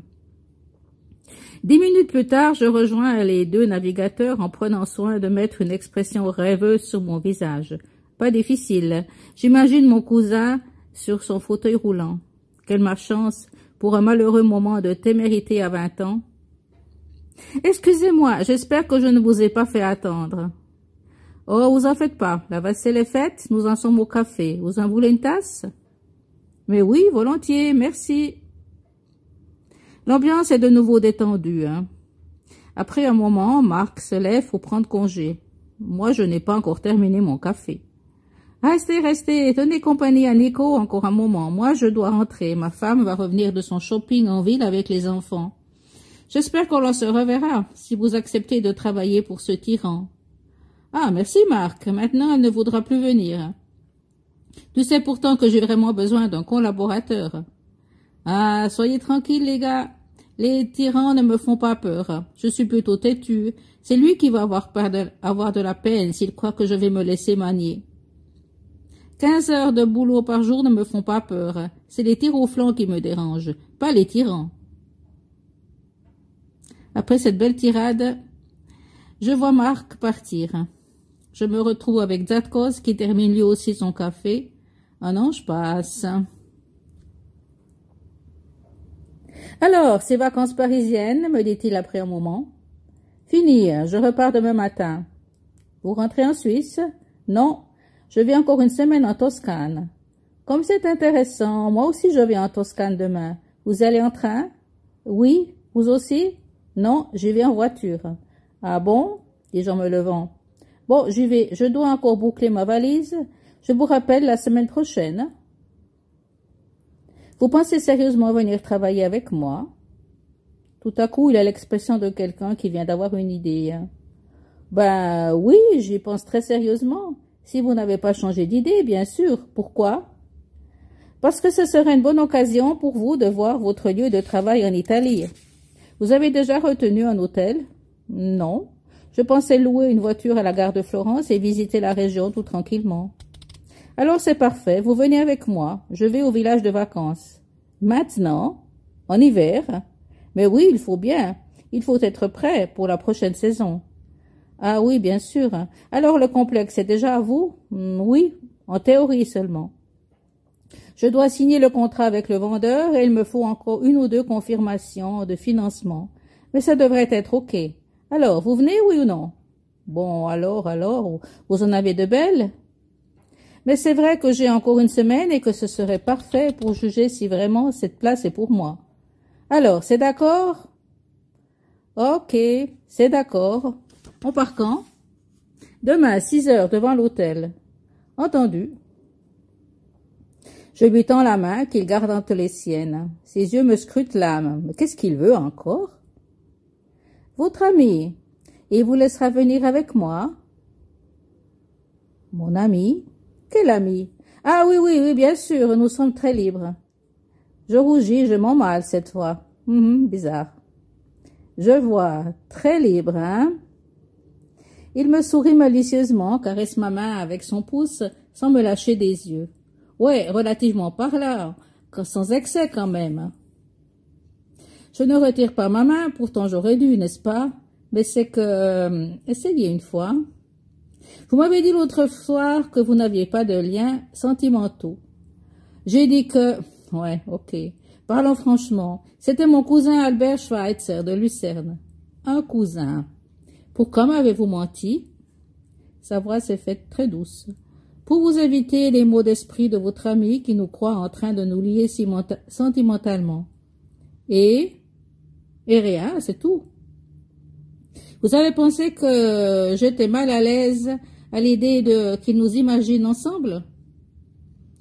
Ben, c'est vrai, moi je l'étais en tout cas. Si nous devons travailler de concert, il faut que les choses soient claires. C'est la place qui m'intéresse, pas vous. Je retire ma main d'un geste brusque. Pas moi. D'accord. Sa voix se fait plus ferme, il se lève. Je vous raccompagne jusqu'à l'hôtel. Je dois encore parler au directeur. Très bien. Nous marchons côte à côte sur le quai, croisant des couples d'amoureux. Arrivant en vue de l'hôtel, il s'arrête brusquement. Me prend le bras, me fait pivoter, me serre contre lui. Ses lèvres sont douces, mais impérieuses. Je perds pied. Je me laisse aller à m'appuyer contre lui. Mes mains se nouent derrière sa nuque. Je sens ses boucles sous mes doigts. Daphné, murmure-t-il entre mes lèvres entr'ouvertes. Pas moi. Oui, enfin, non. Et toi?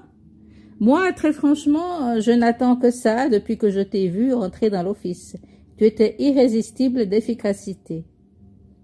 Il murmure sur mes lèvres. Je le sens prêt à m'emmener sur son bateau, puis zut, quelqu'un qui arrive le fait relever la tête, s'éloigner de moi. À demain matin. Que c'est bon de se faire embrasser sur le bord de la Seine. Daphné, chapitre 4. Elle lui fait du bien et non du mal tous les jours de sa vie. Proverbe 31, 12. La voiture de Nico est une Jaguar vert bouteille aux plaques parisiennes qui file sur l'autoroute du Soleil, direction plein sud. Il conduit un peu nerveusement, mais bien, vite quand même, et j'ai parfois un peu le vertige. Mais c'est peut-être à cause de ce qui s'est passé en si peu de temps. Nous ne parlons pas, ou très peu, pendant les premiers kilomètres. De temps en temps, il tourne la tête une seconde pour me regarder, me sourire. Nous arrivons en Ardèche quand il ouvre le dialogue sur des arguments professionnels. D'après toi, comment me faut-il organiser le travail à Paris? Il te faut trouver un couple de gérants, une famille serait mieux encore, des gens qui soient sur place, jour et nuit, qui logeraient par exemple dans l'appartement du haut. Ils devraient s'occuper des petits déjeuners et de la réception avec l'aide d'un portier. Donc il faut licencier le directeur actuel et recommencer à zéro avec du neuf? Oui, pas nécessairement. Mais en tout cas, il te faut garder Salima. Ça pourrait être ton thermostat. Grâce à elle, tu aurais quelqu'un dans la place. Et je garderai aussi les femmes de chambre et le portier de nuit. Ils travaillent bien, livrés à eux-mêmes et connaissent la maison et le matériel. Il te faut simplement un nouveau couple, des gérants. Tu les paierais au pourcentage sur le chiffre d'affaires, combiné avec le nombre de nuitées, en plus d'un salaire fixe, modéré mais honnête. Et il te faut aussi un contrat avec un voyagiste, peut-être pris en compte par les agences de l'étranger. Mais fais attention au contingent et à la commission d'agence qui peut dépasser les 20%. Budget. Dans combien de temps me faudra-t-il pour que je puisse compter revoir une partie de mon investissement initial?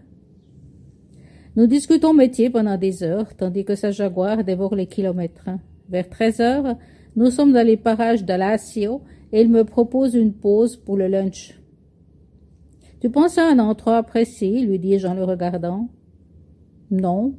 Je connais une auberge où nous pourrions passer la nuit dans les environs de Pise, mais pour l'instant, je pensais m'arrêter à la prochaine sortie pour chercher un restaurant quelconque. Ah non, non. D'accord, mais moi, je ne m'arrête jamais dans un resto quelconque. Attends une seconde. Je me souviens d'un endroit. Sors de l'autoroute. Nous suivons une petite route qui longe la mer. Tout semble fermé pour l'hiver. Nico fait une moue dubitative quand je le fais bifurquer sur un chemin ensablé. Ce chemin débouche devant un petit restaurant de plage qui ne paye pas de mine et qui est fermé pour l'hiver. Tu connais cet endroit, me dit-il. Mais fais-moi confiance, je connais. Tu vas manger comme un roi. Mais c'est fermé. Pour moi, non. Attends une seconde que je les appelle. Je cherche sur mon portable, compose un numéro, 3 sonneries et... Daphné, quelle surprise, où es-tu? Devant chez toi, tu as un lunch pour deux? Mais bien sûr, entrez donc. La porte du resto, fermée pour l'hiver, s'ouvre toute grande pour livrer passage à Fernand et à sa famille. Fernand a été chef de service dans le restaurant de l'hôtel de mes parents pendant 15 ans, avant de reprendre ce petit resto de plage qui lui sert de logement. Ils gèrent aussi la plage en été et ils ont des bungalows qu'ils louent aux touristes. Voilà ce que j'explique à Nico pendant qu'on fait les présentations.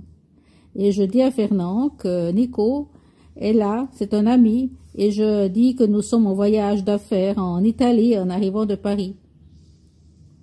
Nous sommes vite invités à entrer, car un vent frisquet annonce la pluie, peut-être une tempête, selon Nico qui hume l'air du large.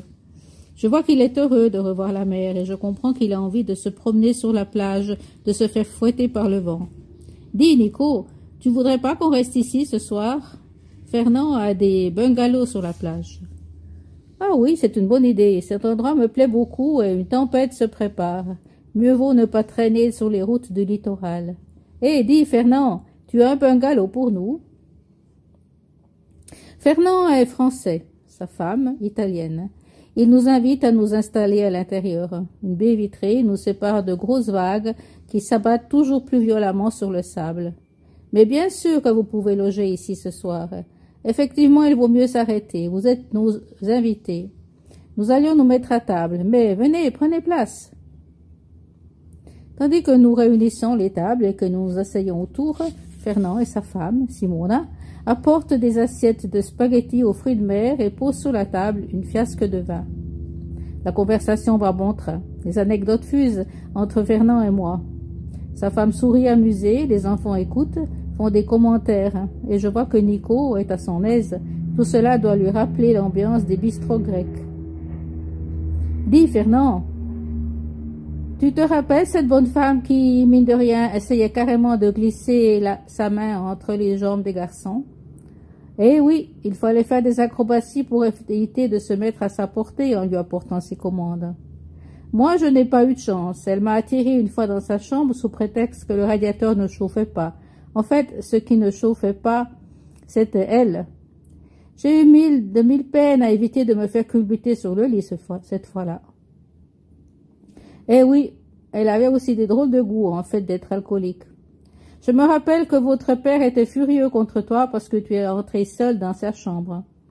Et quand il donnait de la voix, on l'entendait bien. Oh oui, papa était un bon père, mais quand il gueulait, il gueulait. Et il regrettait parfois que ses enfants doivent fréquenter des gens bizarres. Heureusement que les clients bizarres ne restaient pas longtemps.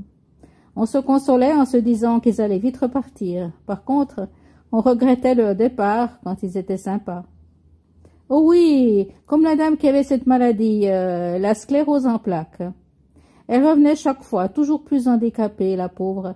La dernière fois en fauteuil roulant, sans plus parler. Mais quel sourire elle avait!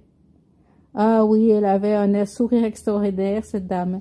Elle brillait de l'intérieur. Je me demande bien pourquoi. Elle était très croyante. Ah oui?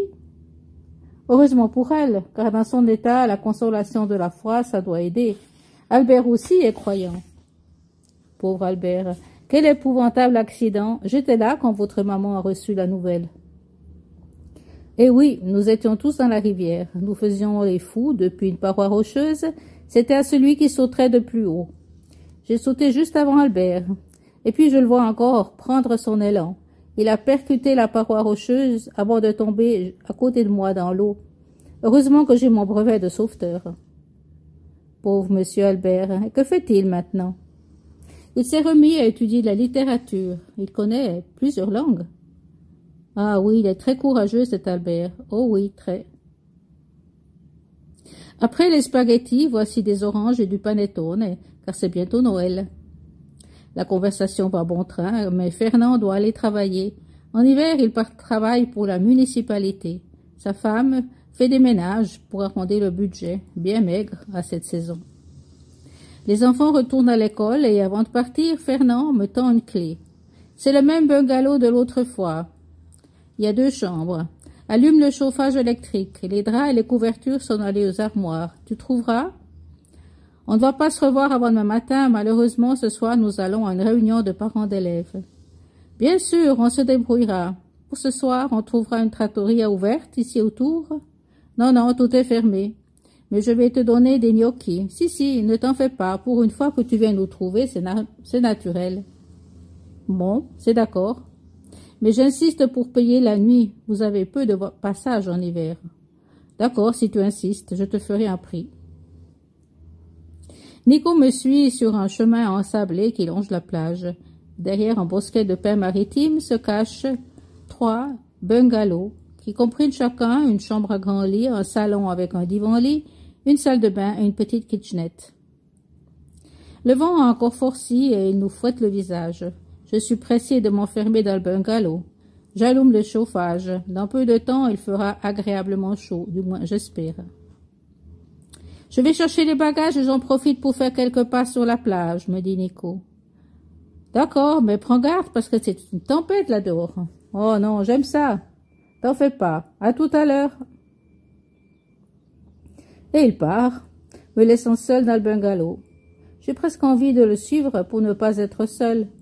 Mais le vent est vraiment très très fort. Et puis, il ne m'a pas invité à l'accompagner. Il doit avoir envie d'être un peu seul pour réfléchir. Alors, je mets les gnocchis dans le frigo, prépare 2 lits, chacun dans une chambre. Je m'allonge sur le divan et je regarde les vagues. La mer est verte, démontée. C'est fascinant. Tout à coup, le vent entre dans la pièce par la porte ouverte. C'est Nico qui porte nos sacs sur des chaises. Tu as fait bien vite. J'ai préparé du café? Volontiers. Une pluie violente investit notre refuge. La mer semble s'être encore approchée. Mais il fait bon et chaud maintenant. Et je me sens heureuse, comblée. Et oui, c'est bien moi qui suis là, en compagnie d'un homme fascinant avec lequel je suis sur le point de me lier. Enfin, j'espère. Alors, tu es déjà venu ici? Je le sens presque jaloux. Pourtant, nous nous connaissons depuis si peu de temps. Oui, je suis venue avec ma mère.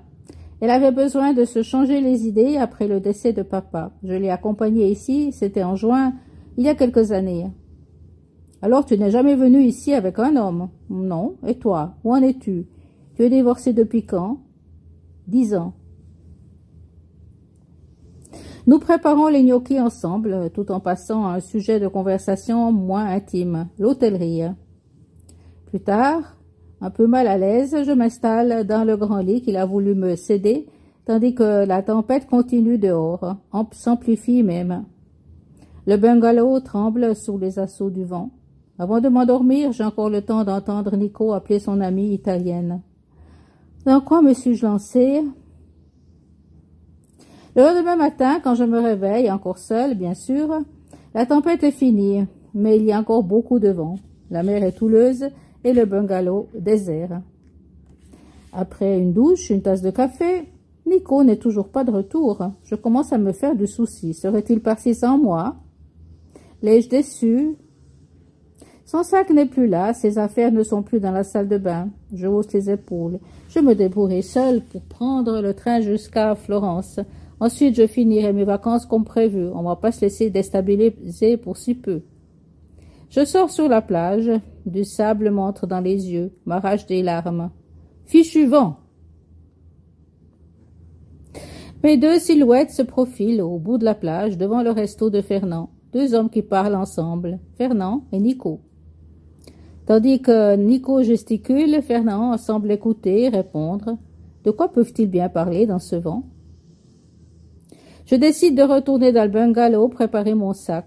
Quand j'arrive au restaurant, les deux hommes sont encore en train de bavarder. Simona les a même rejoints. Elle leur indique le bâtiment, leur fait signe de venir à l'intérieur, ils lui obéissent et je les rejoins. Nico me voit, me rejoint, m'embrasse devant mes amis. Il sourit, il est heureux, je l'aime. Daphné, Fernand et Simona sont intéressés à reprendre l'hôtel de Paris. Ils en ont assez de cette plage. Leurs enfants pourront étudier plus facilement qu'ici. Ah, mais quelle belle idée! Avec eux, tu pourras dormir sur tes deux oreilles. Ce sont des gens capables et profondément honnêtes. Oui, c'est l'impression qu'ils m'ont faite. Nous allons conclure notre accord autour d'un petit déjeuner. Tu as faim? Oh oui, où est ton sac? Dans la voiture, je me suis levée très tôt pour faire une promenade sur la plage et là j'ai rencontré Fernand. Fernand et Simone ont l'air emballés à l'idée de diriger en garni à Paris, mais je les vois quand même un peu intimidés. Nico les rassure, leur explique en détail ce qu'il attend d'eux. Les enfants sont déjà à l'école et nous déjeunons simplement d'un reste de panettone avec du café. Nico a sorti un prospectus de son hôtel, de sa mallette, ainsi qu'une calculette, son agenda de cuir rouge, un formulaire de contrat de travail en 2 copies et un stylo. Il aligne rapidement des chiffres, se tourne vers moi pour me consulter du regard, je regarde en coin. J'approuve d'un signe de tête, oui, ça tient la route. Donc il arrache la page et la tend à Fernand. Voici ma proposition de contrat. Réfléchissez rapidement et donnez-moi une réponse d'ici la fin de l'année. La place sera à repourvoir au printemps. Je vois Fernand et Simone à se pencher sur les chiffres, consulter le prospectus, ils ont l'air éblouis. Ils se regardent, se sourient. Je me sens responsable car c'est moi qui ai amené Nico vers eux. J'espère vivement qu'ils feront, que nous ferons tous, le bon choix en nous liant à lui. Nous allons y réfléchir. Votre offre nous intéresse, monsieur Zatkos. Tiens, il ne l'appelle plus Nico. C'est bien, mais nous pouvons continuer à nous tutoyer, même si nous allons faire des affaires ensemble, répond-il. Mais nous allons être vos employés. Oh, à ce niveau-là, je ne parle plus d'employés, mais de partenaires. Vous allez être intéressés aux résultats autant que moi, si ce n'est plus, car moi, j'en ai d'autres à gérer, et il me faut pouvoir me fier à mes partenaires, sans toujours être interpellé pour toutes les décisions. Mais c'est moi qui engage le personnel et c'est moi qui me charge de sa formation, du moins au début. Voilà, tout est dit. Il ne nous reste plus qu'à repartir, car Nico a des rendez-vous. Je sors mon porte-monnaie. Nico secoue la tête, tend une carte de crédit. Fernand est indécis. Il aimerait bien nous offrir la nuitée, mais quelques euros ne seraient pas de trop. Alors, il se résout à prendre la carte de Nico. Nous nous saluons et ils vont appeler dans quelques jours pour donner une première réponse à Nico, un préavis dont dépendra tout le reste. Ils sont comme moi. Ils ont envie de se lier à cet homme dynamique.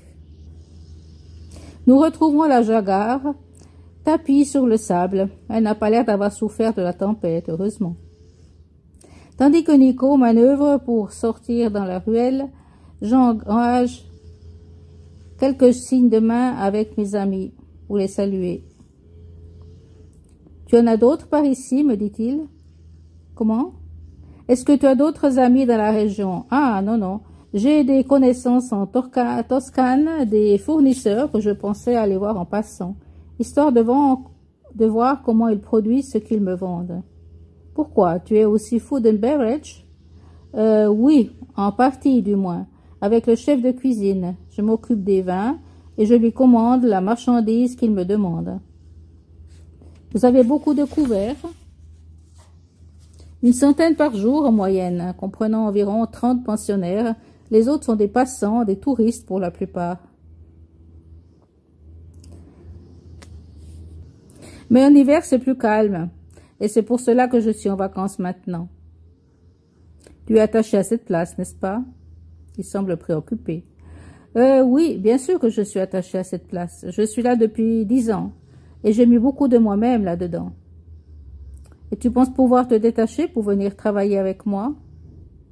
Je ne sais pas encore, Nico. Ça va être difficile. Mais comme tu disais, c'est ma vie, il faut que je la vive pleinement. Oui, tu as raison. Moi aussi. Quand ma femme m'a dit qu'elle attendait un deuxième enfant, j'ai d'abord exulté, car je voulais un fils. Et puis, quand j'ai compris qu'il n'était pas de moi, le monde s'est écroulé. Je suis même allée jusqu'à douter que Cassie soit de moi. Mais j'ai vite évacué cette idée parce que je l'aime trop. Oh, Nico, ta fille te ressemble, vous avez les mêmes yeux. Merci, c'est gentil. Je suis émue jusqu'aux larmes qu'il se confie comme cela à moi spontanément. Et ça doit lui coûter de se livrer ainsi. Ça doit être aussi une cuisante humiliation de savoir votre femme enceinte d'un autre homme. Ah oui, il ne faut pas tromper et abuser de la confiance d'une personne qui t'aime. Aucune blessure fait plus de mal que ça. Et depuis lors, tu n'étais plus lié à personne pendant 10 ans? Oh, tu sais, je suis loin d'être un Casanova. Tu n'as plus confiance, je comprends. Non. Et ton cousin Albert? Comment ça, mon cousin Albert? Qu'est-ce que ça a à voir là-dedans? Oui, tu l'appelles souvent, ton cousin Albert? Il a envie de me taquiner, ça se voit. Bon, oui. Assez souvent, oui. Nous avons un code. Je l'appelle et il me rappelle. Il a beaucoup de temps libre, alors? Oui, il est tétraplégique. Il est cloué dans un fauteuil spécial. Sa vie se déroule au téléphone, devant l'ordinateur. Il a aussi un chien spécialement dressé pour lui venir en aide. Et il vit chez ses parents, et sa mère est la sœur de la mienne. Oh, pauvre gars, je suis désolée. Donc c'est le garçon qui a plongé après toi, alors? Oui, c'est ça. Il m'a reproché plus d'une fois de l'avoir sauvé au début. Et puis il s'est résigné à tirer parti de son état. Il est devenu le point de ralliement d'un tas de personnes. Nous lui racontons tout, il se renseigne sur tout, et nous sert d'encyclopédie humaine. Ah, super, il a l'air sympa. J'aimerais bien le rencontrer une fois. Oh, tu le verras certainement un jour ou l'autre, si nous restons ensemble. Si nous... oui. Nous arriverons à Torre Tozza autour de 13 heures. Je propose de nous arrêter pour faire des courses et puis d'aller directement au village. Et tu comptes loger où? Dans une maisonnette au bord d'un canal que j'ai acheté en premier. Pourquoi? Il y en a plusieurs de ces maisonnettes? Oh oui, c'est un petit village sur une presqu'île avec des canaux. Comme Venise. Il y a aussi une plage. Tu verras, c'est très joli. Et les clients, ils logent où? Ils logent dans des villas, dans des bungalows de plusieurs niveaux de prix. Et il y a aussi un hôtel. Je pensais vendre la plupart des bungalows et des villas et en louer d'autres à l'année, en laissant seulement une petite partie pour les vacanciers, avec bien sûr l'hôtel. En somme, si j'ai bien compris, tu vas acheter une presqu'île, plusieurs centaines de milliers de mètres carrés, avec des habitations dessus. C'est ça. Une cinquantaine d'habitations. Un hôtel-restaurant de 120 lits, tennis, piscine et d'autres petites infrastructures qui vont avec. Et qui c'est qui a bâti tout ça? C'est une grosse compagnie américaine qui avait construit ça pour y mettre ses employés, pour offrir les vacances. Et puis ils ont compris que c'était trop lourd à gérer, ce n'est pas leur métier. Ils veulent vendre en gardant seulement une petite partie des habitations. Ah bon?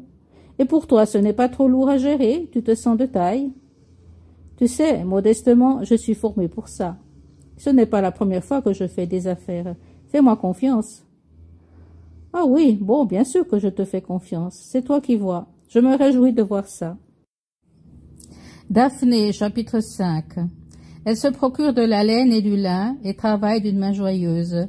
Proverbe 31, verset 13.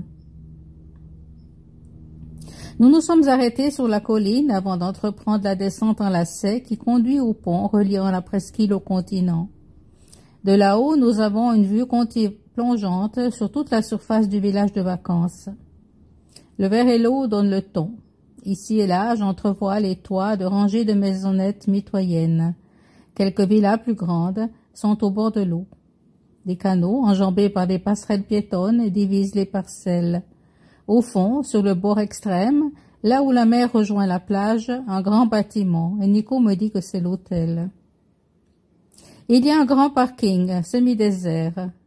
Le village est sans trafic motorisé, me dit Nico, qui parque sa Jaguar sur une place réservée, marquée à son numéro de plaque. Nous sortons de l'auto, prenons nos sacs. Voilà, me dit-il. En été, il y a une navette pour les clients de l'hôtel, mais nous devrons aller à pied maintenant. Je propose que nous fassions quelques emplettes avant de nous mettre en marche. En fait, il y a un supermarché sur le parking et qui propose de tout, ainsi que des chariots à commission, et c'est pratique, car nous repartons bien chargés, avec nos sacs, du pain, du lait, du café, de quoi tenir jusqu'au lendemain en tout cas. Nous arrivons à un portail électronique. Nico compose un code et le portail s'ouvre. Les sentiers sont plats, larges, bordés de belles plates-bandes, de palmiers, d'oléandres, de bougainfilés. C'est splendide, même en hiver. Nous arrivons aux premières habitations. C'est une série de maisons mitoyennes bâties au bord du sentier, sur la lagune. Une porte s'ouvre, livrant passage à une femme déjà âgée. Buonasera, signor Nico, arrivato finalmente. Ciao cara, ci siamo fermati per strada. Puis, me désignant et continuant en italien qu'il parle avec un fort accent américain, Nico continue. Je te présente mon amie Daphné, celle dont je t'ai parlé hier soir au téléphone. Tu te souviens? Mais oui, buonasera, mademoiselle Daphné. Je suis heureuse que mon voisin si solitaire ait finalement trouvé une bonne fille qui l'aidera dans son travail. Je suis Anna Mariani, la gardienne des lieux, avec mon mari qui est jardinier. Buonasera, signora. Suo marito deve essere un genio. Tutti i miei complimenti. Queste aiole sono meravigliose persino d'inverno. Nico me regarde, émerveillé, revient à l'américain. Parce que tu parles aussi italien, me dit-il. Mais bien sûr, je te rappelle que je suis suissesse. Nous parlons tous 3 ou 4 langues. En tout cas, ceux qui travaillent dans l'hôtellerie. Ah, alors, c'est parfait. On va chez moi, c'est un peu plus loin. J'ai allumé le chauffage hier matin, comme promis, nous dit Madame Mariani. Merci, cara amica. Piacere. Je suis impatiente que vous soyez le propriétaire de ce village, dit-elle encore. On a vraiment besoin de quelqu'un qui connaisse son affaire par ici. Merci. Les directeurs de l'hôtel sont là. Oui, c'est-à-dire non, ils sont en vacances. Ils m'ont chargé de vous dire qu'ils attendaient vos instructions aussitôt que le contrat serait signé. D'accord, c'est bien. Ciao cara. Buonasera, signor Nico. Quand nous nous éloignons, je pouffe. Nico se retourne surpris. Qu'est-ce qu'il y a? Mais tu tutoies cette dame? Mais oui, pourquoi pas? C'est une chère amie. Ah oui, je comprends. c'est mon origine américaine qui ressort. Chez nous, en Grèce aussi, on tutoie tout le monde très facilement. C'est vrai que cette dame est très aimable et bien serviable. C'est elle qui t'a appelé l'autre soir sur la Cassandra? Et hier soir aussi? Oui, oui, oui. Elle devait m'expliquer certaines choses. Je lui ai demandé de préparer la maison. Et moi qui croyais que c'était ta maîtresse italienne. Ah bon? Du style les yeux noirs, brillants de passion et de jalousie? Il rit franchement et moi aussi. Nous voici arrivés. Après avoir traversé une passerelle de bois en dos douane, nous arrivons devant une petite villa entourée d'un joli jardinet qui longe le canal. La maison est peinte en rose et une baie vitrée donne sur la rivière. Nico pousse notre chariot jusque sous le porche, une terrasse couverte devant la baie vitrée. Il fouille dans un pot de fleurs, extrait une clé. Voilà, viens, entre. Oh, que c'est joli, dis-je en pénétrant dans la maison. C'est une vraie maison de poupée, celle dont rêve chaque petite fille. Nous sommes dans un local unique au rez-de-chaussée, au toit apparent. C'est coquet, confortable. Je vois un coin salon avec des meubles en cuir devant une cheminée allumée, une cuisine ouverte et un escalier raide conduit à une galerie sous le toit. C'est là que Nico apporte son sac. Et il m'indique ensuite, en bas, une salle de bain et une jolie chambre, celle de sa fille. « Cassie vient volontiers ici, dit-il, pendant ses vacances d'été. Ça ira? Tu dors ici. »« Mais c'est très bien, merci. »« Donc ça fait un moment que tu viens par ici? »« Oh oui, ça fait 5 ans. » L'idée d'acheter toute la propriété m'est venue peu à peu, en parlant avec les gens. Cet endroit est mal exploité et quand ils ont su qui j'étais, un hôtelier, plusieurs m'ont proposé de le prendre. Et voilà. C'est bien, tu as pris le temps de réfléchir. Oui, en somme, je suis peut-être un homme passionné, impulsif, mais quand il s'agit d'affaires, je pèse mes mots et je prends le temps de bien réfléchir avant d'agir. Il a rendez-vous le lendemain matin chez le notaire, mais ce soir est à nous. Nous nous installons dans le salon et puis, tandis que je prends une douche, il bosse sur ses dossiers. Ensuite, c'est son tour. Nous nous retrouvons en training sur son divan, devant la cheminée, sirotant un verre de vin. Il fronce les sourcils. Quelque chose le taraude. Il me prend une main. « Tu me plais beaucoup, Daphné. Mais avant qu'on se lise sentimentalement, tu dois me promettre que quand tu ne te plairas plus avec moi, que tu auras envie d'un autre, tu me le diras franchement, n'est-ce pas? Pour moi, la confiance, c'est primordial. » Il est ému, moi aussi. J'ai un gros défaut, qui peut être aussi une qualité, c'est selon. Je suis très franche. Je te promets que je ne ferai pas semblant d'être heureuse si ce n'est pas vrai, même pour te faire plaisir. Et je ne te ferai certainement pas non plus les cornes derrière ton dos. Ma tête repose sur sa poitrine, il fait des boucles avec mes cheveux. Nous restons silencieux, paisibles, jouissant du moment présent, de notre relation toute neuve. Le son d'un portable nous fait tressaillir. C'est le mien. En soupirant, je vais le chercher dans la poche de mon manteau. Je reconnais un appel de mon parrain. Nous parlons en dialecte suisse-allemand entre nous depuis toujours, donc pas raison de changer. Nico me regarde perplexe alors que je réponds. Apparemment, il ne comprend rien à ce charabia. Et je compatis. Il doit croire que nous sommes arabes ou quelque chose du genre. Enfin bref. Que me dit mon parrain? Tu es toujours intéressé à travailler avec Zadkos? Jawohl. Alors tu vas être contente. Tu peux lui dire que la Swiss Bank engagera les 45 millions qui lui manquent. Danke vielmal. Mais je ne peux encore rien lui dire. Il ne sait pas encore que j'ai mis mon grain de sel. Alors c'est toi qui vois. De toute façon, si tu vas travailler avec lui, il faudra bien qu'il sache un jour que nous sommes parents. Je vais l'appeler moi-même dans un instant. Je te passe ta mère. Elle est dans mon bureau. Hello maman. Avec ma mère, je parle français. Comment vas-tu? Hello, ma chérie. Bien. J'apprends que tu as des projets. Je te souhaite plein succès. Tu me racontes? Pas encore, maman. Je dois être sûre. Nico a compris et elle lui fait une grimace éloquente. D'accord, je te fais confiance. Tu as de la jugeote. Il est beau ton grec? Je rougis violemment. Ouais. Alors profites-en. À plus, ma chérie. Je t'embrasse, maman chérie. Je retourne sur le divan, mais le fil magique a été rompu. Nico s'est levé, dos à la cheminée, il regarde dehors, par-dessus ma tête. Son regard est absent, froid même. C'était ma mère et mon parrain, de la Suisse. Il tourne la tête vers moi, scrutateur. J'avais compris. Tu t'entends bien avec ta mère? Oh oui, nous sommes presque des amis, je lui raconte tout. Tu lui as parlé de moi? Oui.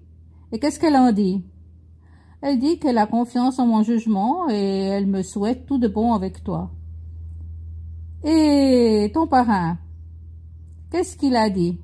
Je n'ai rien compris. Quelle langue est-ce? Du dialecte suisse-alémanique. Il est zurichois. C'est des choses entre lui et moi.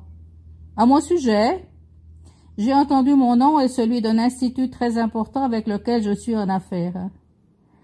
Ouais. Je lui ai dit que je songeais travailler avec toi et il m'a demandé des nouvelles, c'est tout.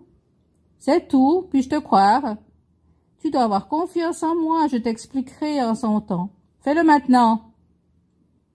C'est que c'est compliqué. Je suis mal à l'aise. Je l'exige, sinon on arrête tout immédiatement. Sa voix est pleine de menaces. Nico. Je tends une main implorante vers lui. Il détourne le regard, il est blessé. Malaka, tu manigances avec un concurrent pour me voler mon affaire sous le nez? C'était voulu dès le début? Mais non, Nico. Si tu prends les choses ainsi, je vais tout expliquer. Vas-y, je t'écoute, mais sache que je vais contrôler chaque point. Tu veux que je parte? Je t'offre d'abord la possibilité de t'expliquer. Il croise les bras, sévère au possible. Ouf! Bon. Alors, comment dire? C'est simple, tout en étant compliqué. Alors, quand tu m'as offert de travailler pour toi, j'ai fait une petite enquête personnelle. Je ne te connaissais pas et je voulais savoir d'où sortait cette chaîne hôtelière. Je regarde, il me fait signe de continuer, les mâchoires crispées. Alors j'ai téléphoné à mon parrain, qui est banquier. Je lui ai demandé s'il avait déjà entendu parler de toi. Et alors, il m'a promis de s'informer et il m'a rappelé maintenant. Inutile de lui révéler le secret de mon enquête, n'est-ce pas? J'ai le droit d'avoir quelques secrets quand même, non? Qu'est-ce qu'il t'a dit? Son regard est moins froid, mais il doit quand même se demander ce que nous avons trafiqué, moi et mon parrain. Il m'a dit que la Swiss Bank est en affaire avec toi, que tu vas recevoir ton financement des 45 millions d'euros demain matin. Parce qu'il est ton parrain, parce qu'il croit dans ton idée, mais aussi modestement parce que je lui ai dit que je croyais en tes capacités et que j'envisageais de travailler avec toi. Voilà le fond de l'histoire. Oui. Donc je vais obtenir le prêt. Oui. En partie grâce à toi. Oui. On peut dire ça comme ça, mais c'est toi qui devras faire tes preuves. Signer et fournir les garanties. Moi, je ne peux pas faire grand-chose de plus. Ah, Daphné Martin, tu prends toujours plus de place dans ma vie, et je ne sais pas encore si je dois m'en réjouir. C'est pareil pour moi, Nikolaos Zakos. C'est une question de confiance. Il semblerait effectivement. C'est aussi une question d'attirance physique. Tu me plais beaucoup et ça m'enlève pas mal de mes moyens. Toi aussi, tu me plais beaucoup et ça m'enlève pas mal de mes moyens. Normalement, je devrais pas être ici à me mêler de tes affaires. J'ai un bon emploi avec perspective d'avenir, je gagne bien, on a pleine confiance en moi, et puis zut, excuse-moi, je vais me coucher dans la chambre de ta fille. Demain, j'irai à Florence, de mes propres moyens, il doit bien avoir une gare près d'ici. Bonne nuit. Nico me rejoint en deux enjambées, me prend le bras fermement. Je me fige, nous nous affrontons. Je ne baisse pas les yeux, je ne dois pas le faire sous aucun prétexte. Cela me rappelle la fois où je me suis trouvée face à face avec un chien loup agressif. Après quelques minutes, il a filé les oreilles baissées et la queue entre les pattes arrière, me laissant dans un bain de sueur froide. Nico est plus fort qu'un loup. Il ne cède pas. Nos affrontements durent depuis 2 siècles ou depuis 1 minute, je ne sais pas. Je suis sauvé par la sonnerie de son portable. Il attend des appels, donc il se doit de répondre.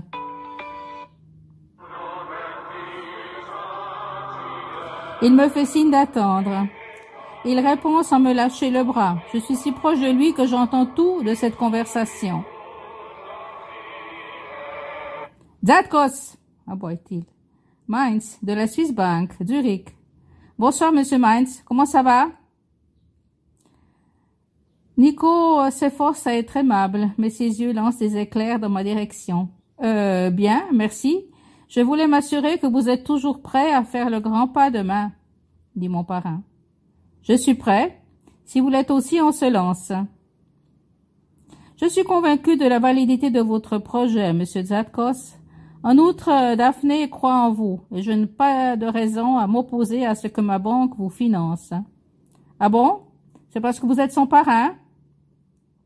Nico me lance un regard de feu. Sa main m'en serre le bras encore plus énergiquement. Il me fait mal. C'est parce que je me fie à son jugement. Il a une capacité de jugement très aiguë. Je m'en suis servi bien des fois, toujours avec un bon résultat. Ah ah. Donc, c'est vous qui l'avez envoyé vers moi pour m'espionner. Mais non, je ne savais pas qu'elle vous connaissait avant son appel de l'autre jour. C'est vrai, mais oui, vous avez juste eu beaucoup de chance de l'avoir rencontrée justement maintenant, c'est tout. Ouais, admettons. Mais si elle n'est plus avec vous, il me semble comprendre que quelque chose ne va pas. Non, elle est là. Je vous la passe. Nico me tend son portable. Je tiens son téléphone entre ses mains et avec le téléphone, je tiens aussi son projet, peut-être le plus grand de sa vie, dans ma main. Nico prononce un mot des lèvres, un seul. Please. Je savoure mon pouvoir, mais pourra-t-il me pardonner un jour? Hello Goethe. Hello Liebchen, wie geht's? Nous parlons habituellement en dialecte, mais cette fois-ci, je parlerai français pour que Nico comprenne parfaitement. Bien, je suis avec Nico. Alors tout va bien. Mais oui, tout va bien. Vous allez vous voir demain? Non. Je vais simplement envoyer un ordre de virement au notaire. Dis à ton ami qu'il peut compter sur la somme dès demain 8 heures. Je lui dirai, merci Goethe. Je te fais confiance, Liebchen. Si tu suis cette affaire sur place, je la soutiendrai, même si Zatkos devait avoir encore besoin d'une autre bouffée d'oxygène dans quelque temps. Oh, il n'en aura pas besoin, Goethe. Cet endroit est merveilleux et il est le seul qui saura le développer comme il le mérite. Les gens d'ici comptent sur lui et ils lui ont demandé de prendre en main cet endroit. Tu vas rester sur place? Non, Goethe. J'ai mon travail à l'Alprosen, je ne vais pas les lâcher sans préavis. J'ai un délai de dédite à respecter, surtout qu'après 10 ans, tout repose sur mes épaules. Je devrais aussi former la relève avant de partir. Ça ne va pas se passer si vite, en admettant que j'aille. Ouais, je comprends. Mais tu appuies Zatkos? Oui, sans condition. Je crois en ses capacités. Ah bon, alors c'est bon. Je te souhaite du succès et à lui aussi. Merci, Goethe. Des larmes coulent sur mes joues, mais il ne peut pas les voir, heureusement. Bis bald, Goethe. Bis bald, Liebchen. Je rends son portable à Nico, qui salue encore mon parrain poliment, et puis raccroche. Il est toujours en colère. Mortifié, je tends la main vers lui, mais il me repousse. Azame, sto diallo. Boum. Il sort en claquant la porte. Je m'effondre sur les marches de l'escalier en sanglots. Sacrée manie de toujours vouloir intervenir en tout.